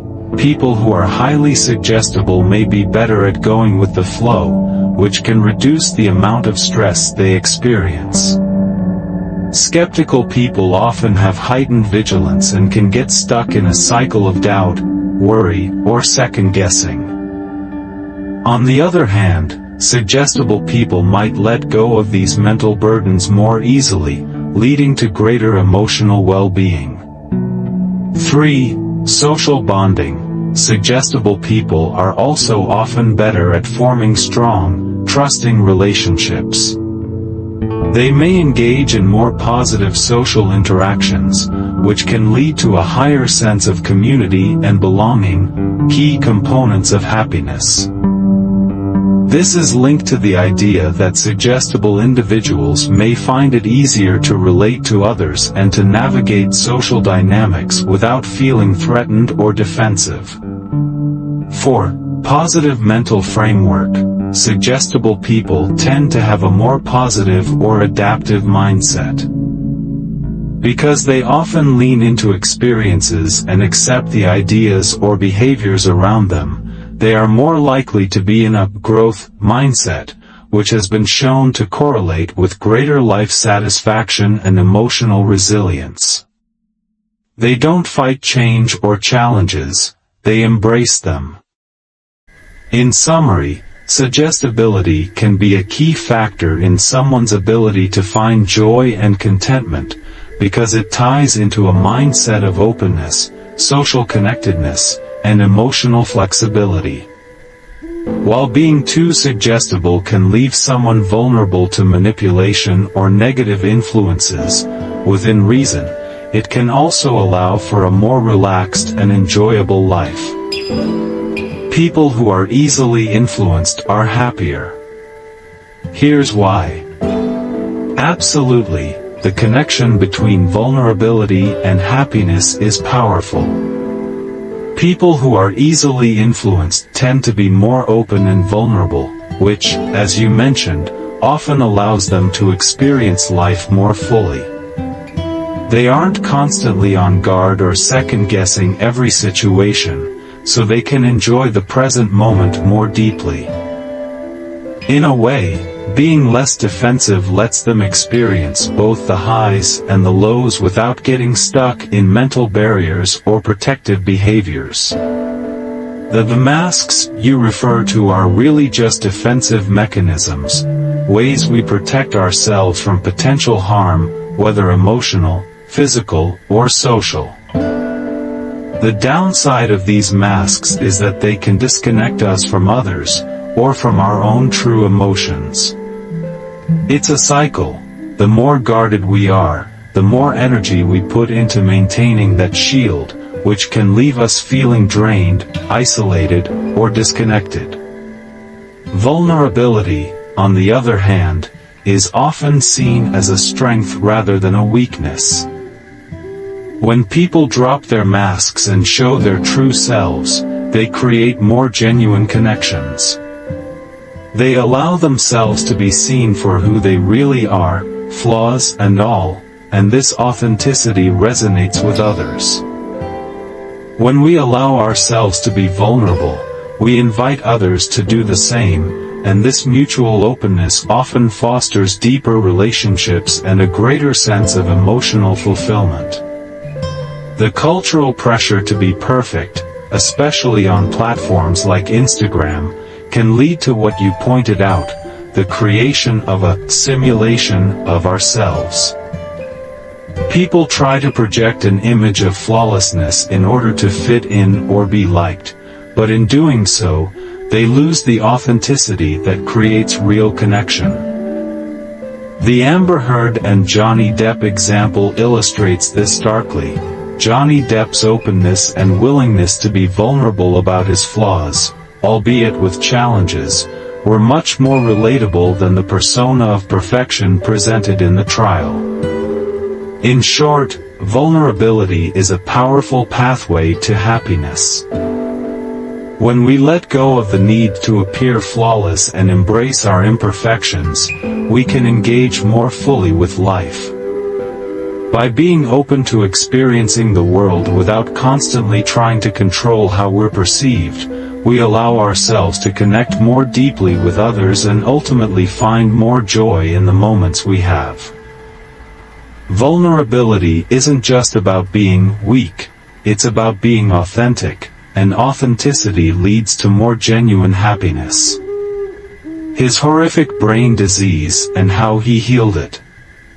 Wow, that's an intense journey you've been through. So, you were studying neuroscience and even had the background to understand how the brain works, yet the very condition you were experiencing, temporal lobe epilepsy, was something that you couldn't even recognize in yourself due to the amnesia caused by the seizures. The brain's ability to block out those memories to protect itself sounds both fascinating and terrifying, especially since it caused you to lose touch with reality, thinking your dog was an imposter or not recognizing your wife. You mentioned the seizures were like a time warp, with your brain experiencing a rush of memories in such vivid detail that it felt as though someone was manipulating your reality. It must have been surreal, not knowing what was real or if you were even in control of your mind.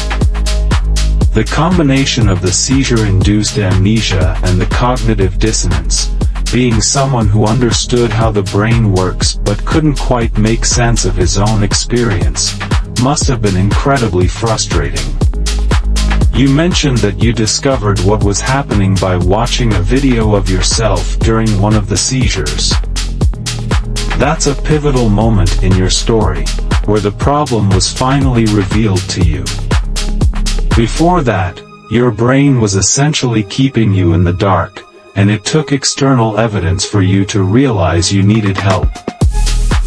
The frustration of not being able to remember what had been happening to you must have been compounded by the confusion of not having a clear diagnosis until that moment. I'm curious, how did psychedelics come into your journey?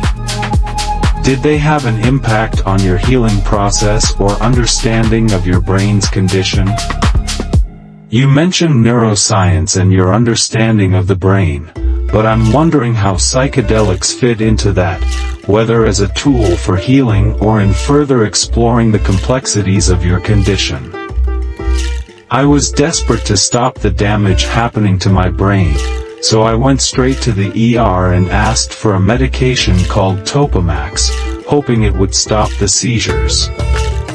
The doctor gave me the prescription, and just like that, the seizures stopped. But then, curiosity kicked in, and I began looking into the side effects of these drugs. The most common one? More seizures. It seemed ridiculous to me. Why would a medication that's supposed to stop seizures cause more of them? And then I started thinking about all the other medications out there, antidepressants that come with the side effect of suicidal thoughts. Why does this happen? Why are we treating symptoms with drugs that cause even worse issues? It became clear to me that in Western medicine, the goal isn't to cure you, but to manage symptoms. Doctors aren't trained to fix the person as a whole, they're trained to manage chemical imbalances. This chemical is too high. Take a pill to lower it. Now this one's too low. Take another pill to raise it. And of course, each pill comes with its own side effects, so you end up visiting more specialists who hand out more prescriptions. No one's malicious, but the system is built to treat symptoms, not people. It works, but it's far from ideal. That's when I stumbled upon something that completely changed my life. What I found was nothing short of a miracle. After battling seizures for years, I'm finally free.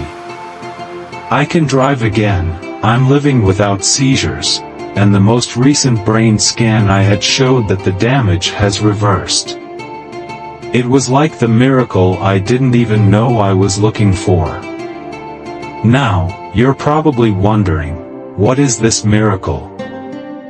Well, I'm not just going to give it away that easily. If you want to know, stick around. But here's the thing, it all started when I was scrolling through Instagram one day, feeling a mix of frustration and curiosity. I'd been obsessing over the brain for so long, especially since I was finishing my training in neuroradiology at Duke University. I was immersed in brain scans, constantly studying the organ I was desperate to heal. So, my feed was full of brain-related content, and that's when I saw it.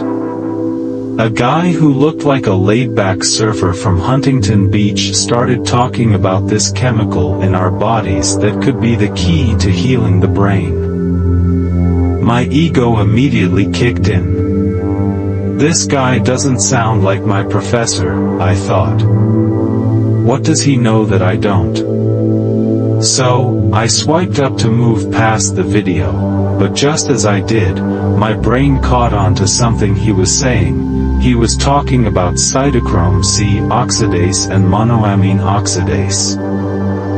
I didn't know what he meant at the time, but it sounded important. I tried to go back to the video, but I hit the home button instead, and just like that, the moment was gone. But it stayed with me. For days, I couldn't shake the thought of what I'd heard.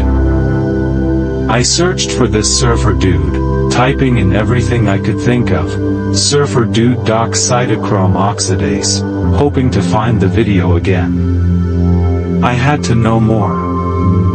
What I discovered in the next few days would change everything for me, and it's not just a random miracle. There's research, there are studies, and I've even published academic papers on it. This wasn't some fluke, some random find, it was real science that could save lives.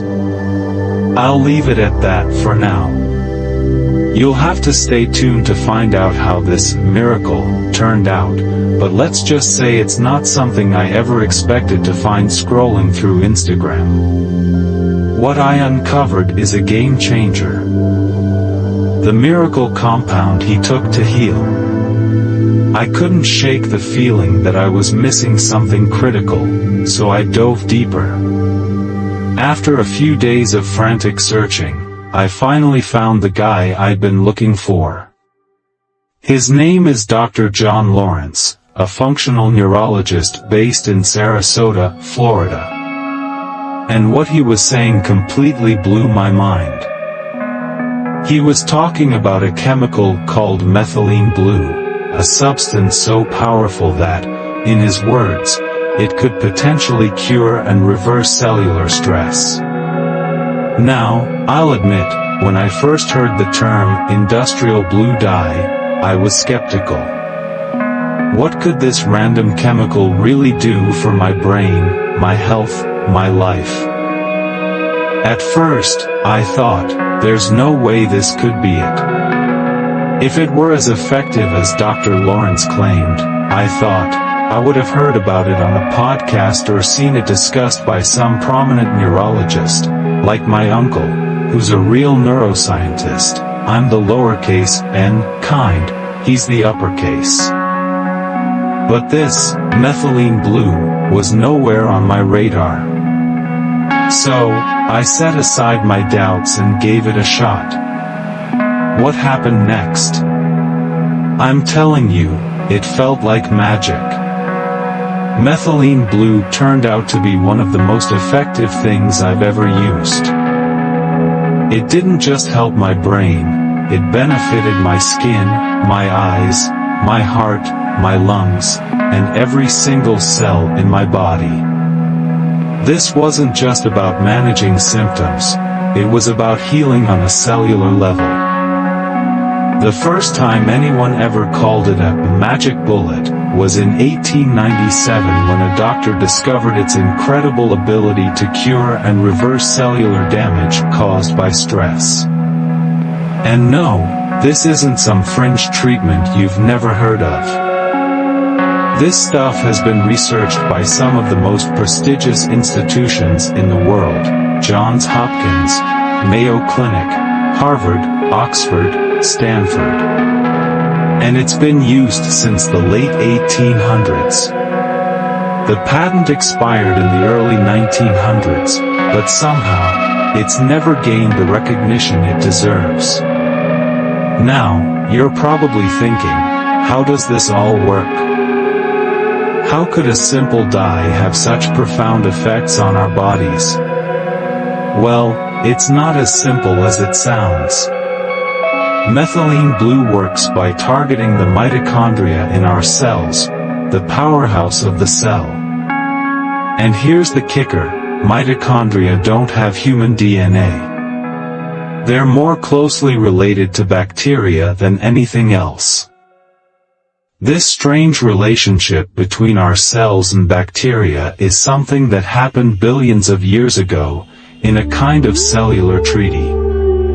But what methylene blue does is truly remarkable. It enters your cells and temporarily dyes them blue, especially focusing on your mitochondria.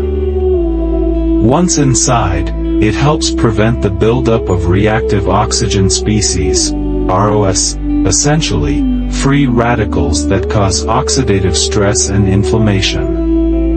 These free radicals are behind nearly every major disease you can think of: Alzheimer's, Parkinson's, autoimmune disorders, and even infections like herpes.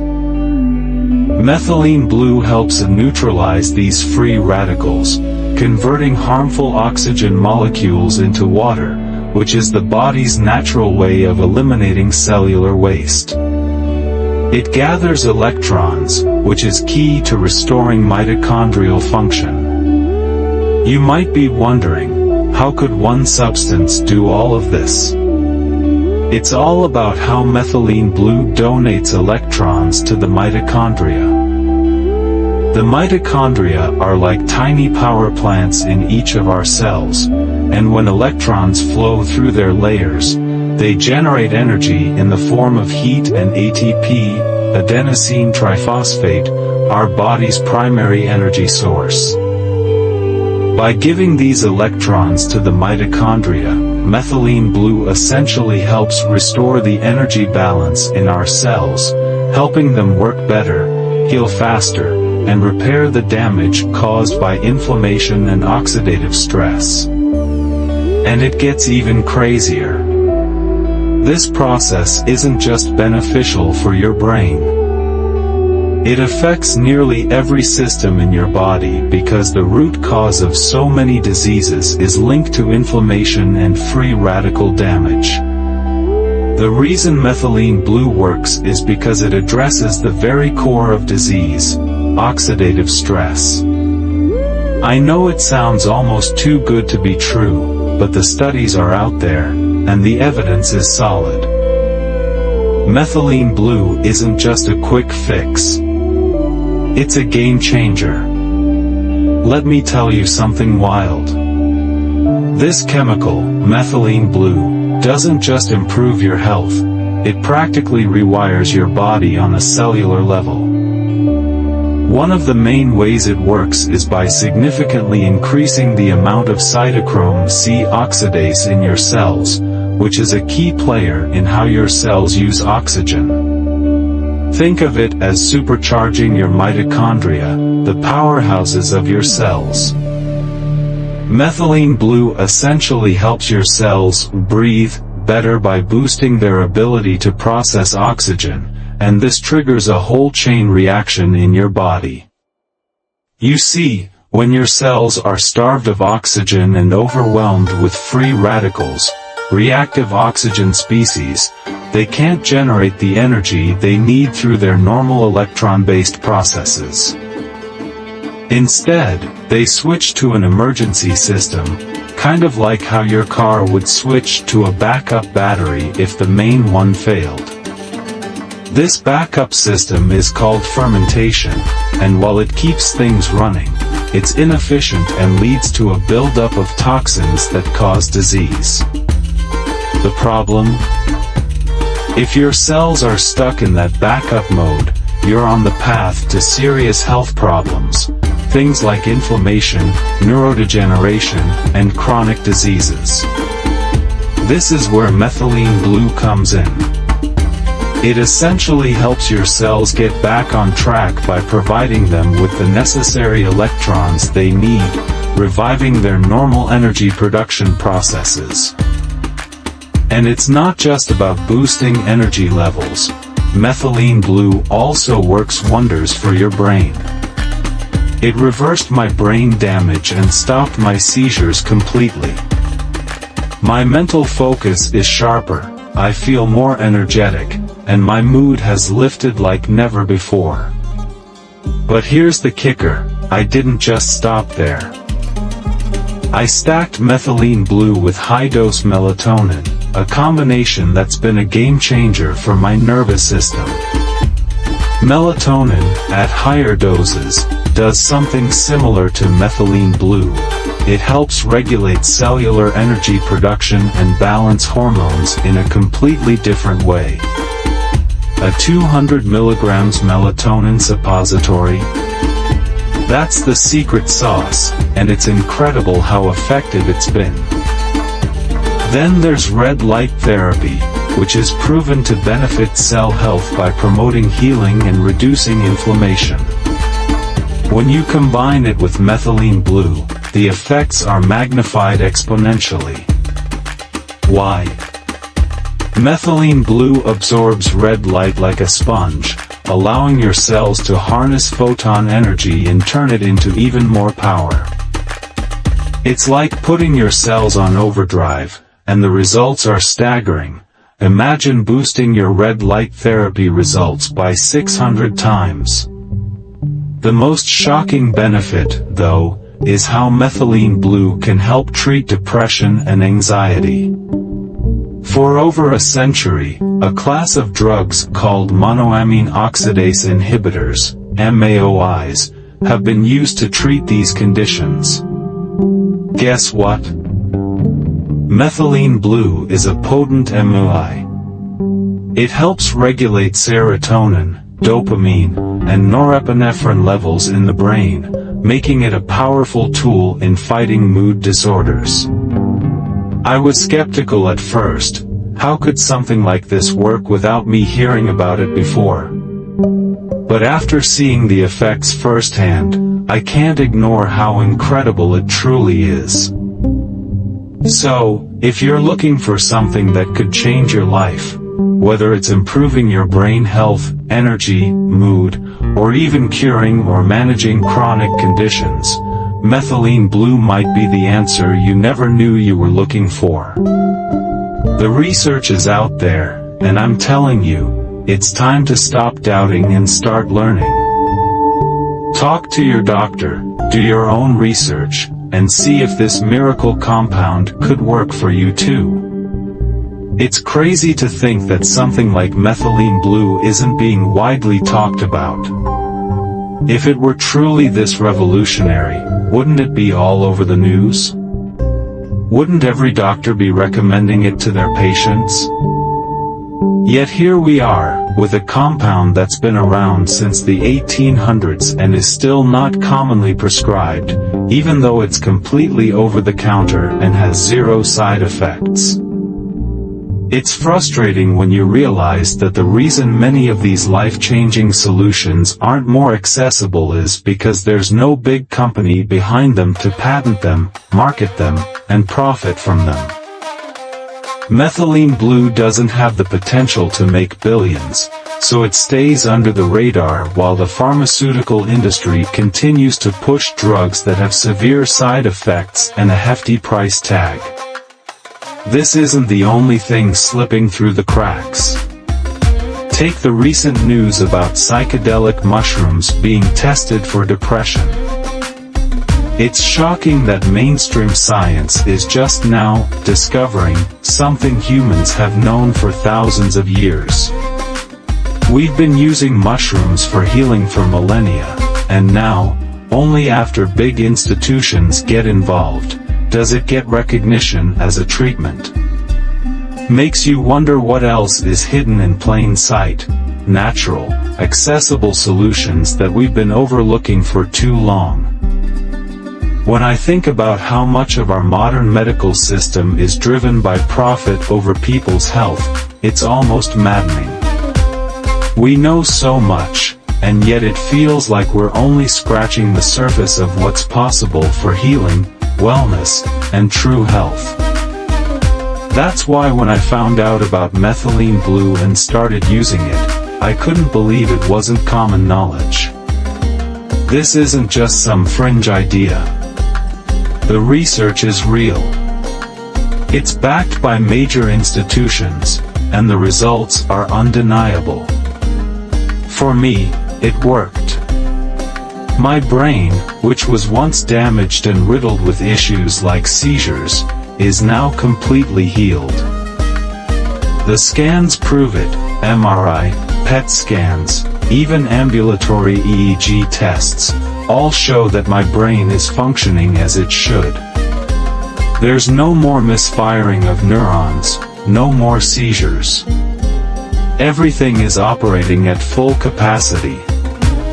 That's the power of methylene blue. It's not just treating symptoms, it's actually reversing damage. So why isn't everyone using it? Because there's no big corporation pushing it to make a profit. And that's a real shame. Imagine how many lives could be changed if people knew about this and had access to it. It's time for us to challenge the system and start looking for real, effective solutions, solutions that don't rely on patents, money, or corporate interests. The healing potential is right under our noses, and it's about time we started paying attention.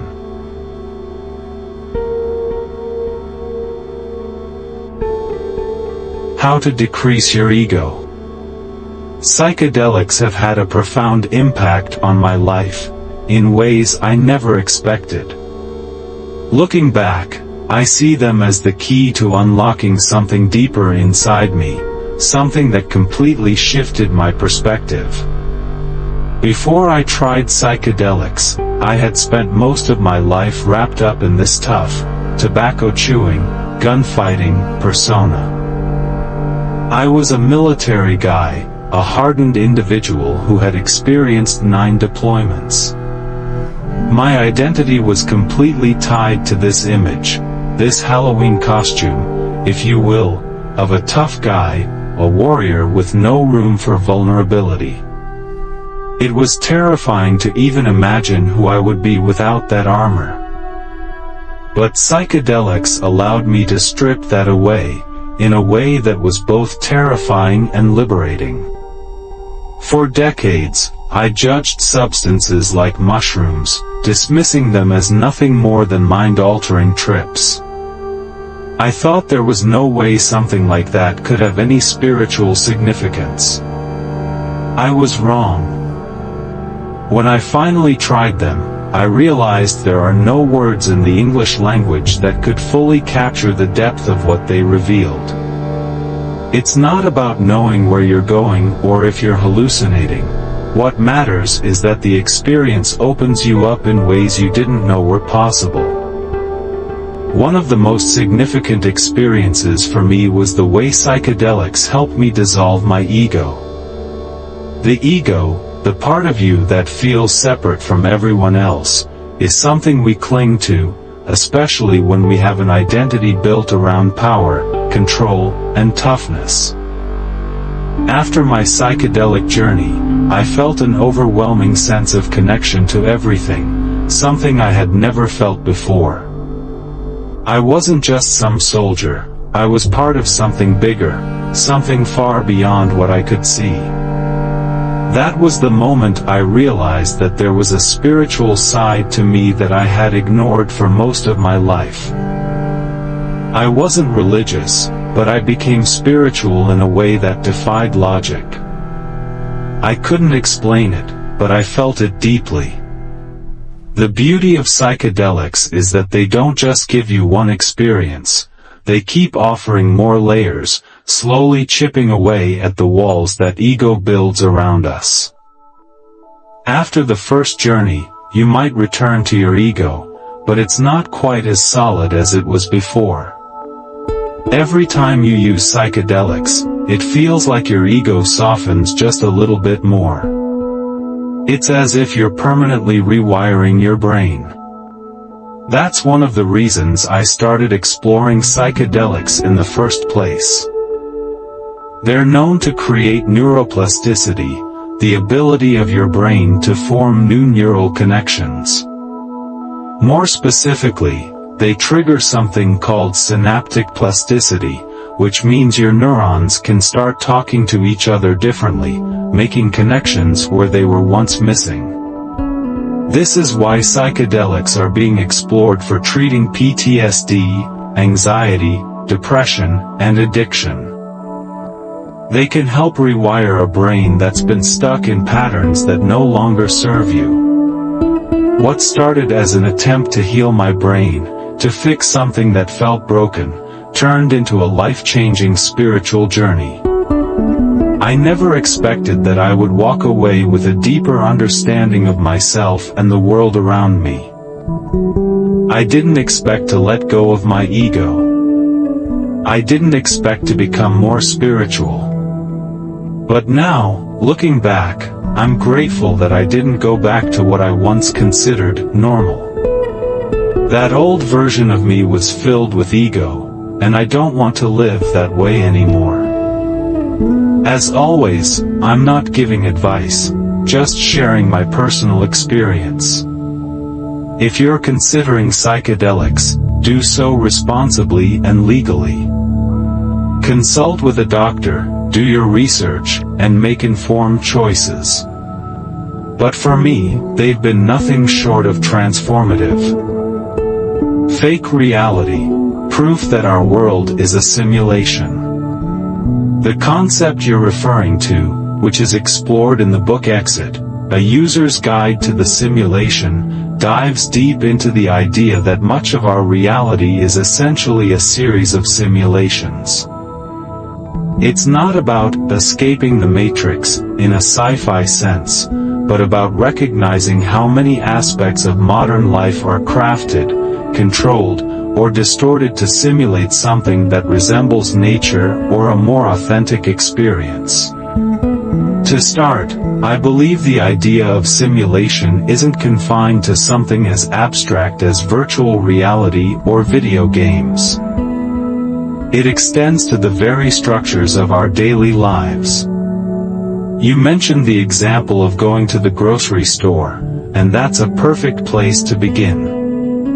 In a way, stepping into a store is a simulation of a natural process, gathering food from the environment, as our ancestors might have done when they foraged or hunted in the wild. The store has neatly packaged and displayed goods, perfect and sterile, unlike the raw, unpredictable nature of gathering food directly from the environment. It's a highly controlled, curated version of life, and this type of simulation appears everywhere. Even social media platforms like Instagram are simulations, offering perfect versions of life, filtered and curated, that bear little resemblance to the messier reality that many people experience daily. Our interactions, our experiences, are framed by these simulations. Then you have places like theme parks, particularly Disneyland, which are another perfect example. They simulate an idealized world, one that's more perfect, more orderly, and more fantastical than anything we encounter in our regular lives. These kinds of simulations are so attractive because they present a version of life that's more comfortable, more predictable, and often more enjoyable than reality. In fact, people can end up preferring these simulated experiences over authentic, real-life ones because they promise a sense of control and perfection that is lacking in the messiness of actual life. This idea extends to many facets of our modern existence. Political debates, for instance, have shifted from being about genuine issues to being a contest about who can perform the simulation of leadership or competence better. Even though we know the politicians are likely faking it, we often prefer the more polished version, the one who simulates leadership better, because it feeds into the story we're told we should be following. But what's happening when people live primarily in these simulations, whether through cities, offices, or media consumption, is that they become disconnected from the environments in which human beings evolved to thrive. A lot of the modern issues we face, such as chronic diseases, are linked to this disconnect. When animals, like orca whales or octopuses, are removed from their natural habitat and placed in artificial environments, their lifespans are shortened, no matter how well those environments are simulated. The same goes for humans. When we're disconnected from nature, our biological systems, designed for life in the wild, struggle to cope with artificial environments. The result is not just dissatisfaction but actual disease, both physical and mental.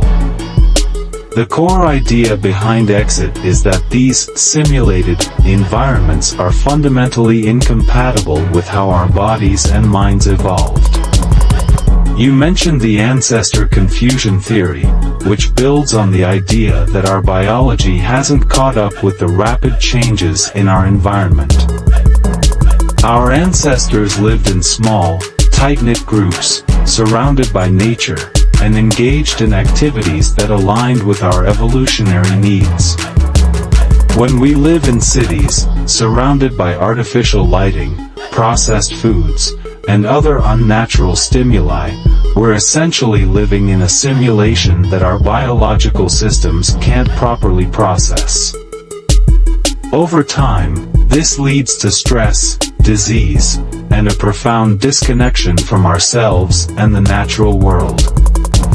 In that sense, Exit isn't about rejecting modern life, but about recognizing the simulations for what they are and finding ways to navigate them, whether by reconnecting with nature, reevaluating the way we live, or simply questioning the systems and environments we've created. It's about glitching out of these simulations, breaking free from the constraints they place on us, and seeking a more authentic existence, one that is rooted in the natural world and aligned with the biological rhythms and patterns that have sustained humanity for thousands of years. Imagine this: you're watching a conversation unfold on a screen, feeling like you're part of it, yet in reality, you're detached from it all, disconnected, mentally exhausted, even sick without realizing it. Now, picture this: if what we're seeing on a screen every day were shown to our ancestors, it would absolutely baffle them. Their first response might be what I call psychopathy, the disintegration of our connection to nature, to each other, to the world around us. And then, the second issue is what I term bopath, a term I coined to describe the pathological disruption of our biological functions. Think of it this way, we're eating food our bodies don't even recognize anymore. Our brains, our cells, have evolved over the past 200,000 years to function in a certain way, yet technology has advanced at a pace that our biology simply can't keep up with. It's easy to think that because we have iPhones, apps, and artificial intelligence, our bodies must be evolving just as quickly. But that's far from the truth. The rapid rise in mental health issues, depression, anxiety, suicides, isn't just coincidence. It's because we're living too much inside a virtual world, a simulation of reality that we're being forced to accept. All around us, the closer we get to nature, the healthier we are. Whether it's the food we eat, the air we breathe, or the light we absorb, the natural world is what we need to thrive. The science backs this up, but here's the thing, no one wants to talk about it. We're all so immersed in our digital lives that we forget what it means to be connected to the earth. One of the most dangerous mistakes humanity has made is the belief that we are separate from nature. We act like it's something we need to escape to. Oh, I should go spend more time in nature, people say. But here's the truth, nature isn't something you visit. Nature is you. The cells in your body, the very essence of who you are, is intricately tied to the earth, to the trees, to the very air you breathe. We're not separate from it, we are it. When we start to think of ourselves as disconnected from the earth, we begin to see the breakdown in our physical and mental health. And this isn't just some hippie, new age thinking. It's grounded in science. When we spend time where our ancestors would have felt at home, surrounded by nature, free from the constant hum of technology, we start to heal. Now, the question is, how do we handle this knowledge? How do we take action in a world that's moving faster than we can adapt to? Do we abandon everything and retreat to the woods in some tiny cabin? Well, I'm not advocating for that. But I do think we need to strike a balance. Maybe it's the 80-20 rule. We don't need to live like our ancestors, but we can make small, conscious changes to reconnect with the world around us. Imagine growing up with a phone glued to your hand. It's all some of us have ever known. I had access to social media and smartphones from a young age, and while it wasn't the same as today's immersive digital worlds, I can't even imagine what it must be like to live through this era of constant screen time. Recently, I came across this chilling Instagram reel that perfectly captured the dystopian world we're living in.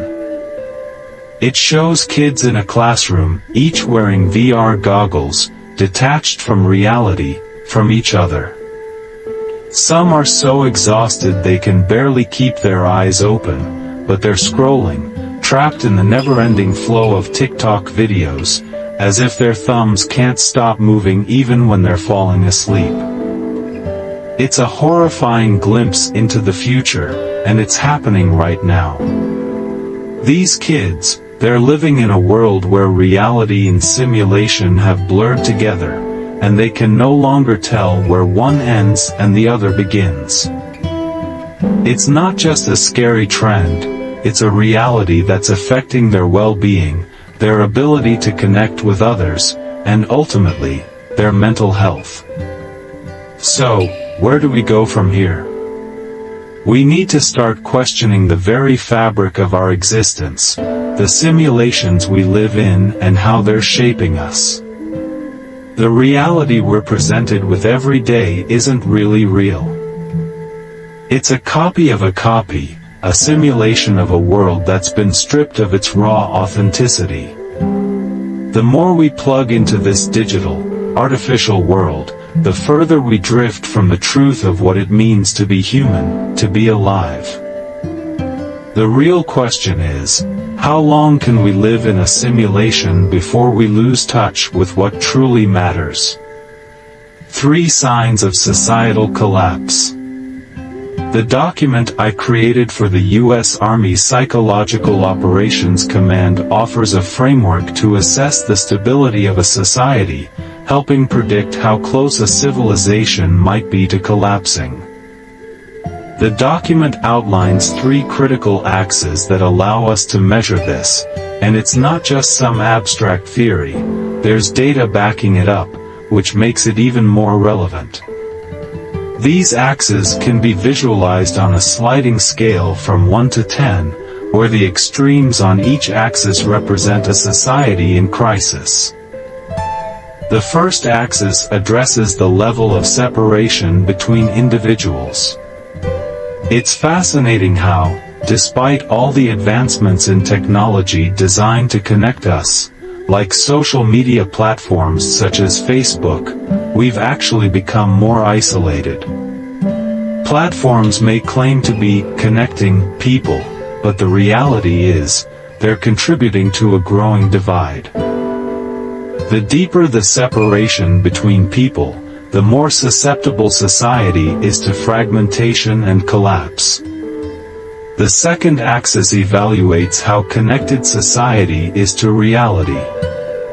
In an ideal world, humans would live in harmony with nature, aligned with the rhythms and needs of our ancestral biology. Yet, we've strayed so far from this ideal that it's hard to even recognize. I'm not suggesting we should all abandon civilization and return to nature, barefoot and living off the land. But the further we get from the natural world, the more disoriented we become. The worst-case scenario here would be a society trapped in a simulated reality, like a digital prison. And while we often talk about digital simulations like the ones Elon Musk envisions, we are already living in a physical simulation, one where we are increasingly disconnected from the natural world and the reality of our own biology. This leads to an unsettling truth. When we start seeing products marketed to us that don't clearly address a problem, we should be very worried. Take Amazon, for example. Its model solves a real problem.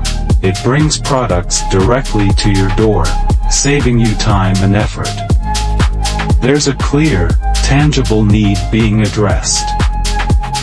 But compare that to something like VR headsets. What problem are they solving? Sure, they're fun and offer immersive experiences, but do they actually solve real-life issues like loneliness or depression? The reality is, these products are not offering solutions to problems. They are a means of escape from a much deeper societal issue. They anesthetize us from the realities of life, offering temporary distractions rather than real, meaningful connections. When we talk about escapism, it's easy to point to things like smoking, which often solves the problem of stress or boredom. VR and smartphones work in much the same way, offering momentary relief from the harshness of daily life. But the deeper problem lies in the fact that people are increasingly turning to these distractions because they feel disconnected from others, from nature, and even from their own sense of reality. Now, the third axis on the document might not be as clear, but it has to do with access to information, how much genuine, reliable information people have access to in order to make informed decisions about their lives. As the floodgates of misinformation open wider, society becomes increasingly susceptible to manipulation and confusion. The more disconnected people are from the truth, the more vulnerable they are to societal collapse. Information access, or rather the lack of it, is a powerful force that can drive a society into disarray.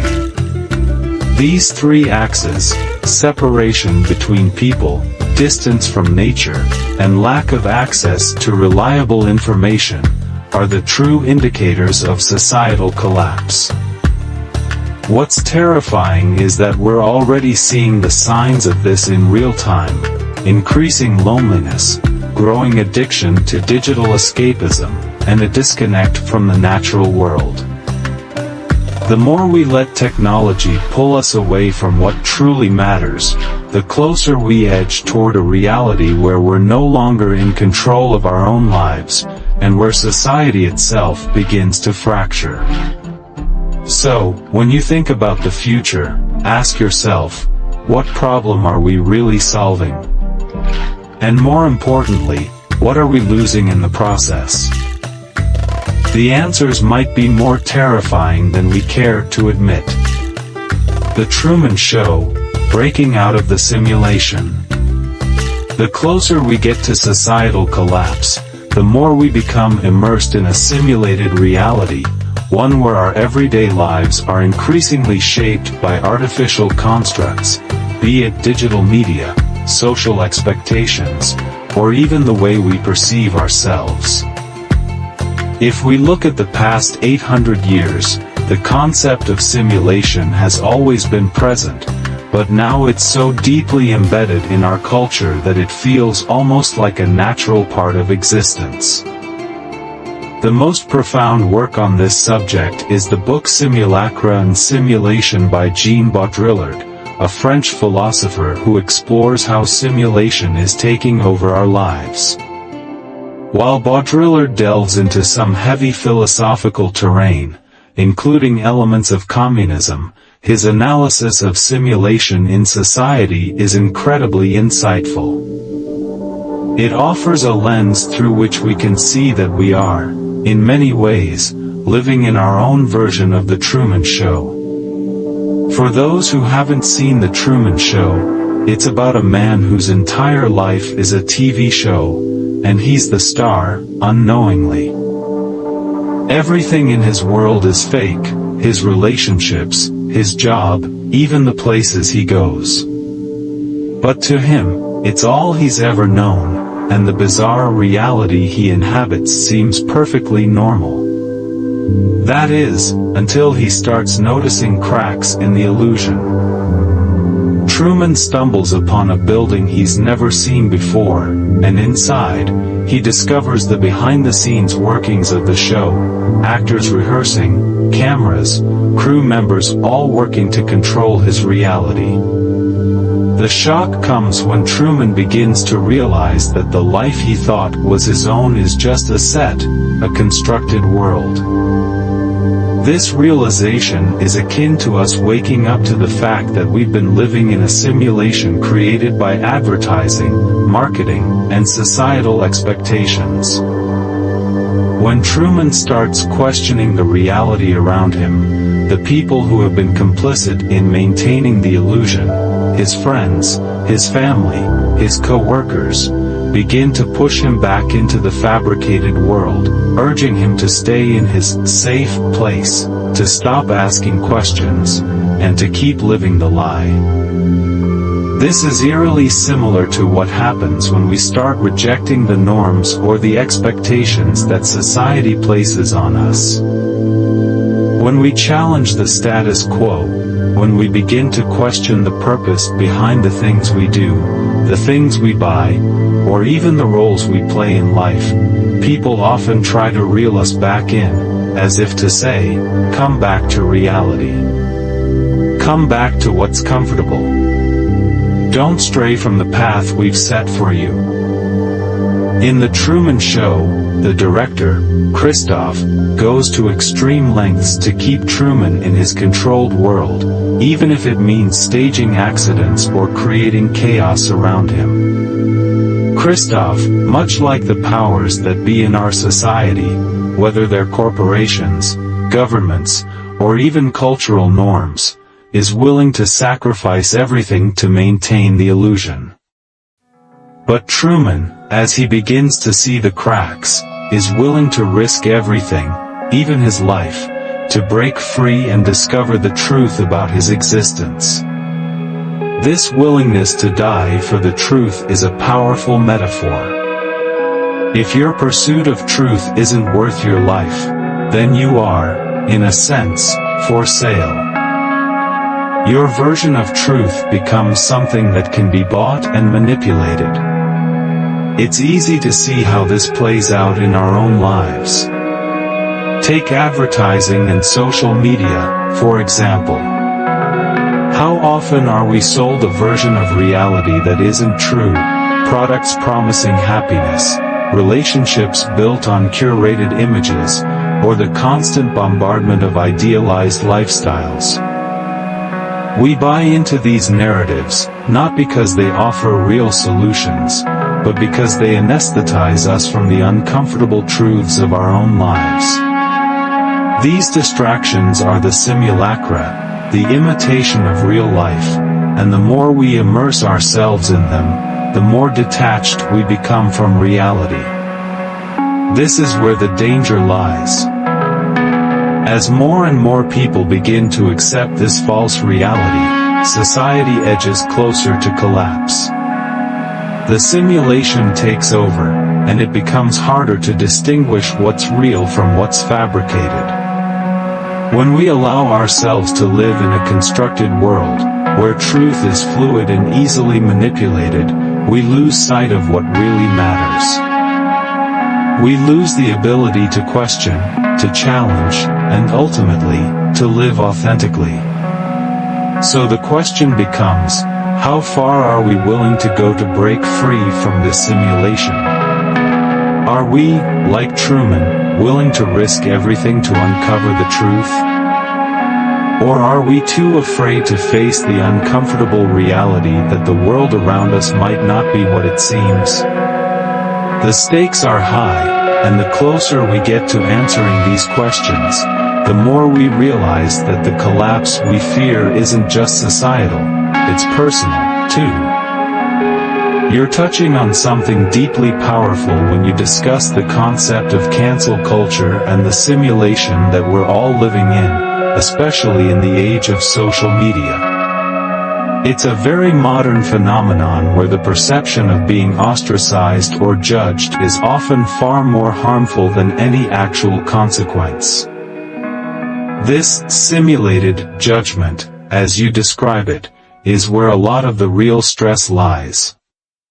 The idea of cancel culture can be seen as a form of social simulation where people are punished, often disproportionately, for opinions or actions that deviate from accepted norms.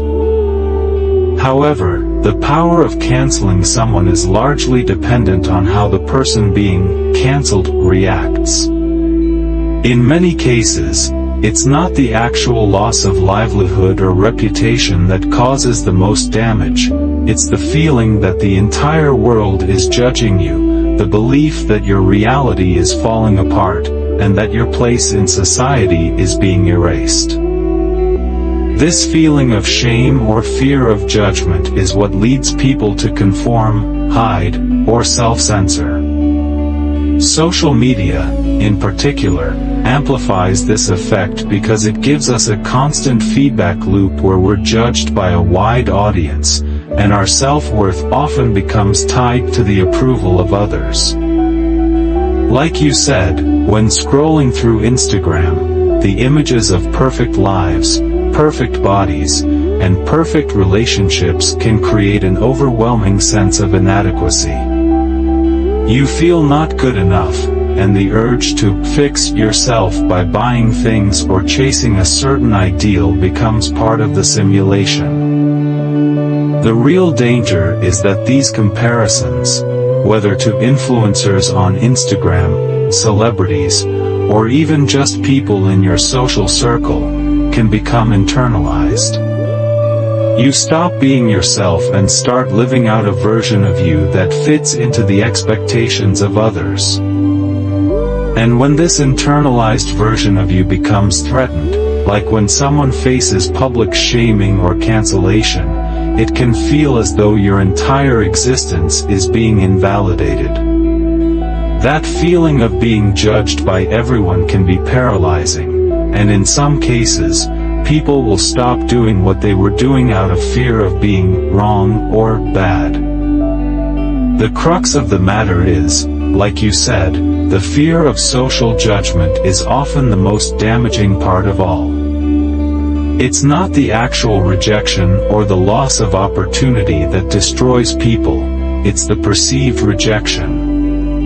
In reality, many of these cancellations or shaming incidents lose their impact over time. People may still be able to move forward, create new content, or rebuild their reputation, but the anxiety and the stress of being in the public eye, facing the risk of judgment or rejection, can have a lasting effect.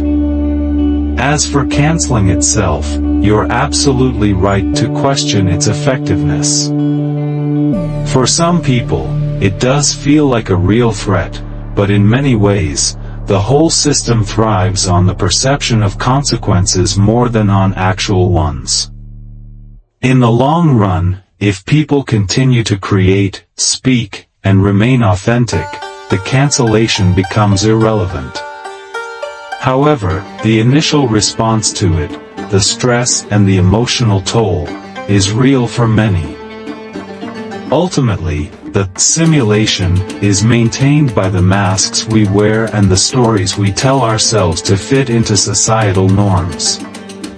We conform to avoid judgment, but that conformity often comes at the cost of our true selves. The key challenge then becomes, how do we break free from the fear of judgment, from the pressure of the simulation, and return to a more authentic, honest existence? How do we, like Truman, break through the illusion and choose truth over conformity, no matter the consequences? You're touching on a profound and important point about how the fear of judgment, particularly in the form of shaming, affects us. It's a form of control that doesn't require physical punishment but works through emotional and psychological manipulation. The fear that society, or even a small group of people, will never let us forget a mistake or a past mistake can keep us in a constant state of anxiety, holding us back from expressing who we truly are. As you say, there's no ultimate truth, in the sense that one path leads to a perfect life. The idea that there's a single formula for happiness or success doesn't hold up to the complexity of human experience. What works for one person might not work for another, and what might seem like success for someone could actually be a form of simulation or mask wearing. The key to breaking free from the cycle of comparison, fear of judgment, and the pressures of society's expectations is to reconnect with who we truly are. Who were we when we were children, before all the external pressures shaped us? What was it that we truly loved, that made us passionate and excited? Reconnecting with that sense of wonder, purpose, and authenticity can be a path forward. It's not about perfection, but about finding a life that feels aligned with our true self and passion. The movie clip you forced me to watch, probably speaks to this exact idea, how the stories we tell ourselves or that society tells us can shape our perception of who we should be. The pressure to conform and play a role in society's simulation can drown out the very essence of who we are at our core. Ultimately, it's about getting back to our roots, spending more time in nature, doing things that fuel our passion, and creating lives that reflect our true values rather than simply fulfilling external expectations. It's a challenge to remain true to yourself in a world that often encourages you to be anything but that, but it's one worth pursuing. Why the desire to be liked is a deadly disease. That scene from Pig, with Nicolas Cage, is indeed a powerful and poignant moment. It's the kind of wake-up call that so many of us need in a world obsessed with external validation, where we define ourselves by the praise or approval of strangers, whether it's through social media, career achievements, or even superficial consumer success. The chef in the film is a metaphor for so many people who get lost in the pursuit of what they think will make them loved or admired, only to realize that they've abandoned their true passion and self in the process. The message is clear. We can lose ourselves chasing after things that aren't authentic to our core values or the things that truly bring us fulfillment. The chef's revelation of realizing that he built an entire life based on what others wanted, not what he himself wanted, is something that most people will relate to at some point in their lives. The chef, just like many of us, had tried to mold himself to a version of success that was never truly his. And when Cage's character calls him out on it, he breaks through that illusion. This ties back to what you were saying about the danger of desiring love or approval from strangers. Phil's words, the desire for love from strangers, really hit the nail on the head. Seeking validation from people who don't truly know us, or who base their opinions on carefully curated versions of our lives, can never bring us the fulfillment we're after. It's a shallow source of dopamine that doesn't sustain us long term. The beauty of that moment, and your experience of watching it, lies in the realization that we can step away from this cycle.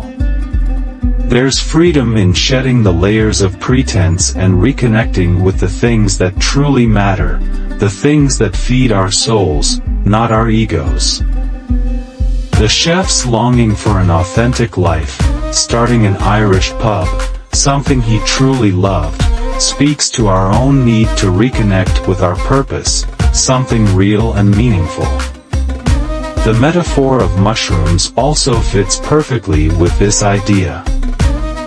Just as they can reveal our hidden biases, fears, and illusions, moments of clarity in life, whether triggered by a film, a conversation, or an experience, force us to confront the truth of who we really are versus the version of ourselves we've created for the world. And the more we face these truths, the less we live in simulation and more in alignment with our true selves. Thank you for sharing this deep reflection. I think the more we ask ourselves questions like, what am I still faking, the more we can begin to live authentically, without the pressure of outside validation. I really appreciate the depth of thought you're bringing here. The chef's internal struggle in that movie is something many people can relate to. It's that tension between pursuing what others want, or what we think will be admired, and what we truly want, deep down. Watching that scene more than once and shifting perspectives, from identifying with Nick Cage to recognizing the chef's suppressed passion, is an incredibly honest and introspective approach to self-reflection. It's one of the beautiful aspects of storytelling and art, the ability to hold up a mirror to ourselves in ways we might not be prepared for. You're absolutely right in recognizing how easy it is to slip into the role of the chef, especially when there's external pressure. It's tempting to please the audience, to chase success through the lens of views, money, or popularity. But as you pointed out, not all views or success are equal. At some point, the desire for approval or validation from a large, often unthinking crowd can feel hollow.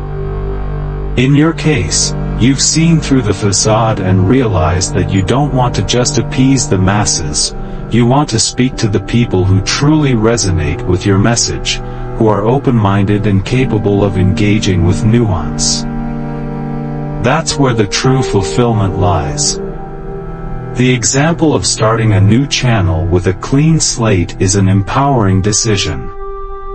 It's a reminder that as creators, as people, we always have the ability to step back, reassess, and choose the kind of audience we want to nurture.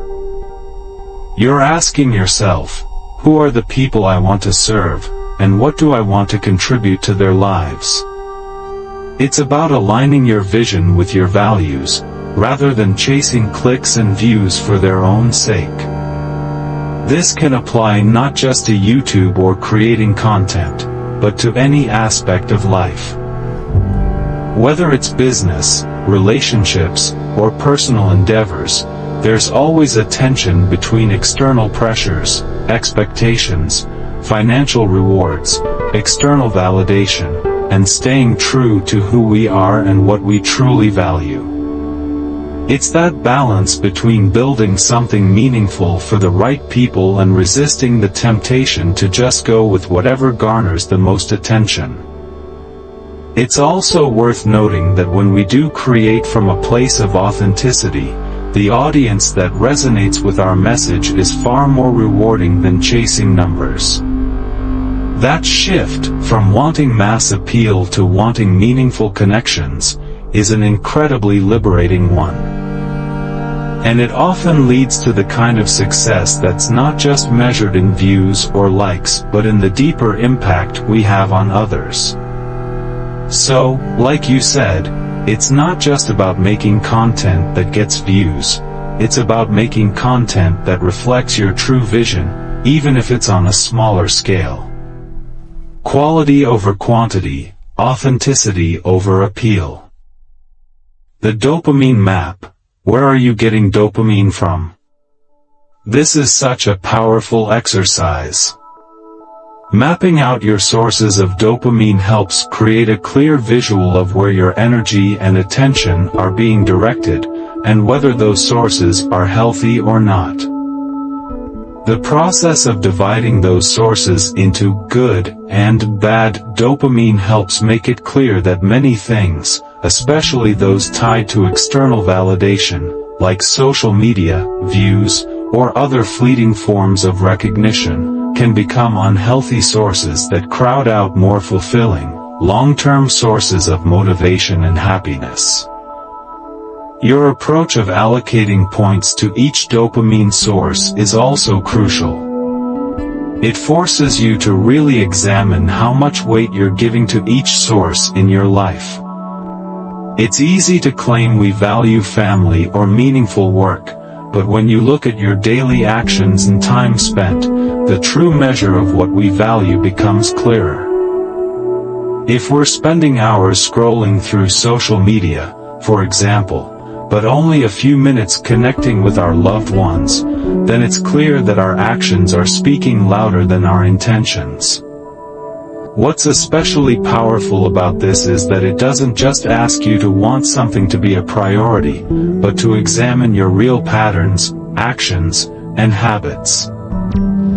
If you feel a sense of emptiness or anxiety after engaging in something, even though you might be motivated to continue pursuing it, that's a big sign it's more dopamine-driven than it is truly fulfilling. In contrast, when you're engaging in something that gives you a sense of peace, connection, or long-term satisfaction, like spending quality time with family, being creative, or working towards a personal goal, that might tap into serotonin or oxytocin, which are associated with deeper satisfaction, rather than just a dopamine rush. This kind of reflection is incredibly valuable for making intentional changes in life. It's about understanding where your motivation comes from and whether those sources are leading you to the life you truly want to create or keeping you stuck in cycles of seeking validation and short-term satisfaction. By reshaping the way you allocate your points, you can start shifting your focus from those external, transient sources of dopamine to those things that offer deeper, more meaningful fulfillment. The idea that dopamine is a feel-good chemical is indeed a common misconception. In reality, dopamine's role is more about driving motivation, action, and the anticipation of rewards.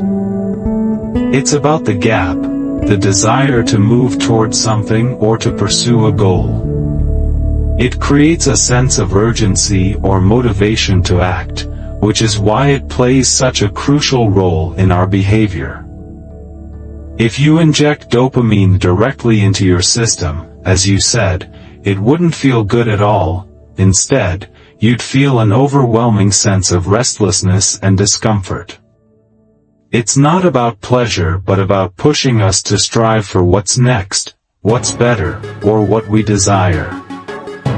The idea of mapping your dopamine, as you've outlined, is an excellent way to become more aware of what's motivating you and where your energy is going.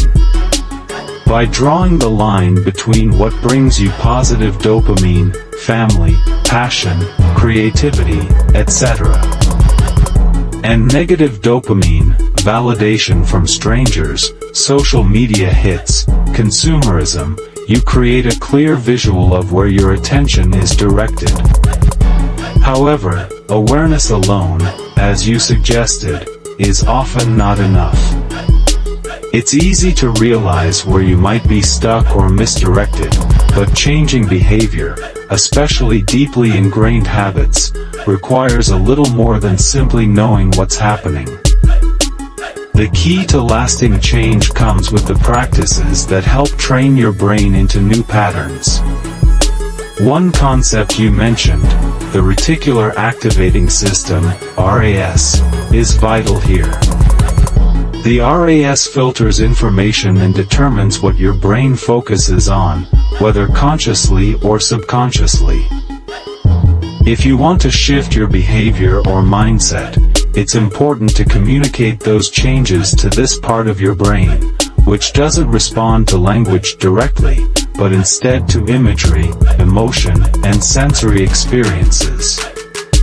This is where the method you mentioned, focus, emotion, agitation, and repetition, fear, becomes powerful for creating lasting change. It's not just about thinking differently, but about changing your environment and associating strong emotional reactions with the desired change. Focus, direct your attention intentionally on what you want to change. Emotion, bring a strong emotional component into it. You need to feel the importance of the change. Agitation, change your environment. By making things unfamiliar or different, you force your brain to pay attention and adapt. Repetition reinforces the new pattern, solidifying the change over time. This method is like a blueprint for rewiring your brain. It's about creating the right emotional and sensory experiences that will help push those new behaviors into the brain's lower regions, like the limbic system, so they can become automatic and long-lasting. The process of continually mapping your dopamine and checking in with your environment and actions can help reinforce those shifts. Over time, as you continually practice and repeat these behaviors, your brain will start to rewire itself, and what once felt like an external pull, e.g., validation from strangers, will lose its grip, allowing you to focus on what truly serves you. How to build a healthy cult. Imagine creating a community so powerful, so compelling, that it transforms the way people think, live, and interact with the world around them. Not just any community, but a thriving, high-energy group where members are deeply connected, constantly challenging one another, and fiercely committed to their shared goals. The kind of community where people don't just participate, they live it, breathe it, and shape their identities around it. Sounds like a cult, right? Well, in a sense, yes. But not the harmful kind you might be thinking of. I'm talking about a good cult, one where the focus is on personal growth, mutual support, and a sense of belonging. In fact, I've been part of something similar for over 20 years, the U.S. military. The structure, the camaraderie, the identity, it's something that changed me, and it can do the same for others. But how do you build such a movement? How do you create a space where people love being part of something bigger than themselves and are driven to continually level up? First things first, if you want to create a community that feels like a second family, you need to give it an identity. It's not enough for people to simply say, "I'm a member of this group." You need to create an identity that members become. Think about how powerful it is to say, "I am a veteran," or "I am an athlete." That identity sticks with you, shapes your actions, and defines your place in the world. Now, think about your own community. What is that statement? It has to be something that members can own, something that makes them proud to be part of it. It should be more than just a label, it should be a badge of honor. The minute people can say, "I am a name of your community," you know you've hit the sweet spot. Next, you need to establish insider language. Words matter, especially when it comes to creating a tight-knit group. You need terms that distinguish members from outsiders, terms that make people feel special. For example, call those outside your community civilians. It's a term that subtly communicates a sense of separation and unity, reminding members that they're part of an exclusive group. By having this insider language, you create a layer of psychological belonging. It's about creating a culture that's instantly recognizable and understood only by those within the fold.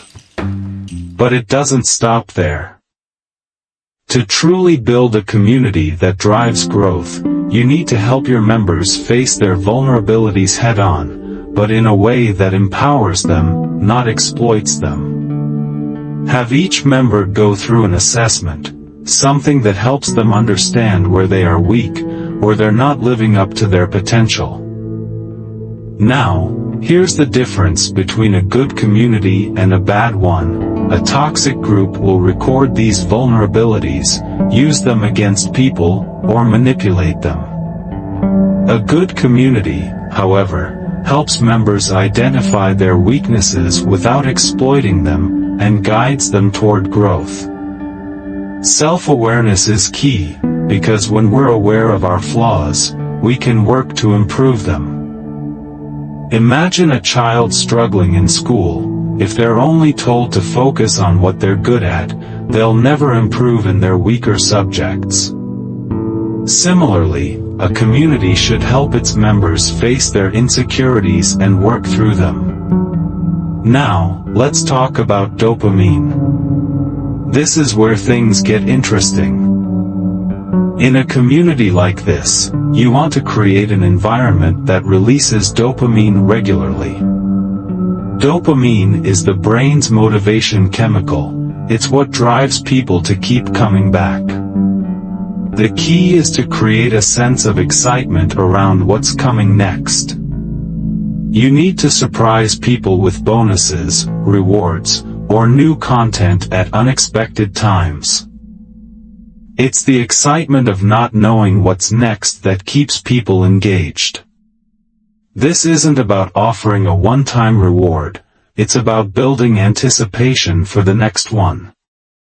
And when members see others achieving milestones or leveling up, that's when the magic happens. They start to feel that dopamine it's a communal cycle of growth, motivation, and success. But here's the real secret. If you're a leader in this community, your job is to become a master of issuing dopamine, like handing out tickets to motivation. Every time someone takes the right action or makes progress, they should feel like they're receiving a reward, even if it's just from the group's recognition. It's about creating a continuous loop of positive reinforcement, where members are excited for the next video, the next group call, the next achievement. Finally, you need to operate with integrity. When you're influencing people, it's crucial that your intentions are transparent. If someone could see into your mind, understand your true motivations and actions, and still choose to follow you, then you know you're on the right path. It's about creating a community that is rooted in trust and authenticity. If your leadership is built on a foundation of honesty and genuine care for the people you're leading, that's when the community becomes more than just a group, it becomes a movement. So, if you're looking to create a community that people are genuinely passionate about, one that motivates them to be better every day and gives them a sense of purpose, you've got to start with these elements: a strong identity, insider language, awareness of vulnerabilities, regular dopamine-driven rewards, and leadership rooted in integrity. When you get this right, you won't just have a community, you'll have a powerful, transformative force that keeps people coming back, growing together, and living their best lives. The idea of building a truly committed community is both exciting and challenging. But how do you make it so irresistible that people want to stay, contribute, and feel genuinely connected to it? It's not about manipulation, it's about creating a sense of belonging and mutual support. Imagine a community that feels like a second family, where people would go to great lengths for one another. It's about fostering that beehive mentality, where if one person is down, whether it's a business loss or a personal struggle, the whole group rallies together. Financial support, like gathering thousands of dollars to help someone in need, becomes a normal part of the community. This kind of shared responsibility creates a sense of unity that's incredibly powerful. One of the best ways to solidify this bond is through in-person meetups. Getting together face-to-face, sharing experiences, and supporting each other in real life strengthens the online relationships and turns them into something deeper. These gatherings can be anywhere, from a casual coffee meetup to global events, and they help members feel like they are part of something bigger than themselves. This real-world connection is irreplaceable, and it fuels the loyalty and passion that make the community thrive. But what about bringing new members into this world? Initiation rituals can be an effective way to make someone feel like they've truly earned their place. Now, this doesn't mean doing anything unethical or dangerous, just something meaningful. Think about how universities or sports teams have initiation processes that stick with you forever. It could be something simple, but powerful, like writing a letter to your future self. Imagine this: every new member writes a heartfelt letter to themselves on their first day. They write about their goals, their dreams, and what they hope to achieve in a year. And then, a year later, they receive that letter, revisiting their past intentions and reflecting on their growth. It's like a time capsule, and it's not just an individual experience, it's a communal one. Members can share their letters, celebrate their progress, and bond over the journey they've taken together. It's a beautiful way to keep people accountable and connected. When you create an experience like this, where people can see how far they've come and how much they've grown, the community becomes more than just a space, it becomes a movement. It's not just about being a part of something, but actively contributing, growing, and feeling like you matter in a way that's bigger than any individual achievement. This kind of environment fosters trust, loyalty, and an almost cult-like dedication to the group's goals, but in a positive, uplifting way. And as a leader, you play a huge role in guiding this transformation. It's about showing up with integrity, being transparent in your intentions, and empowering others to do the same. When people can see your true character and believe in your vision, they're more likely to follow and support it wholeheartedly. That's when you've built something truly special, something that people can't help but be passionate about. If you want to learn more about how to build a community like this, one that motivates people to take action and create lasting change, keep watching. The journey is just beginning, and the power of a committed group is far beyond what you might think.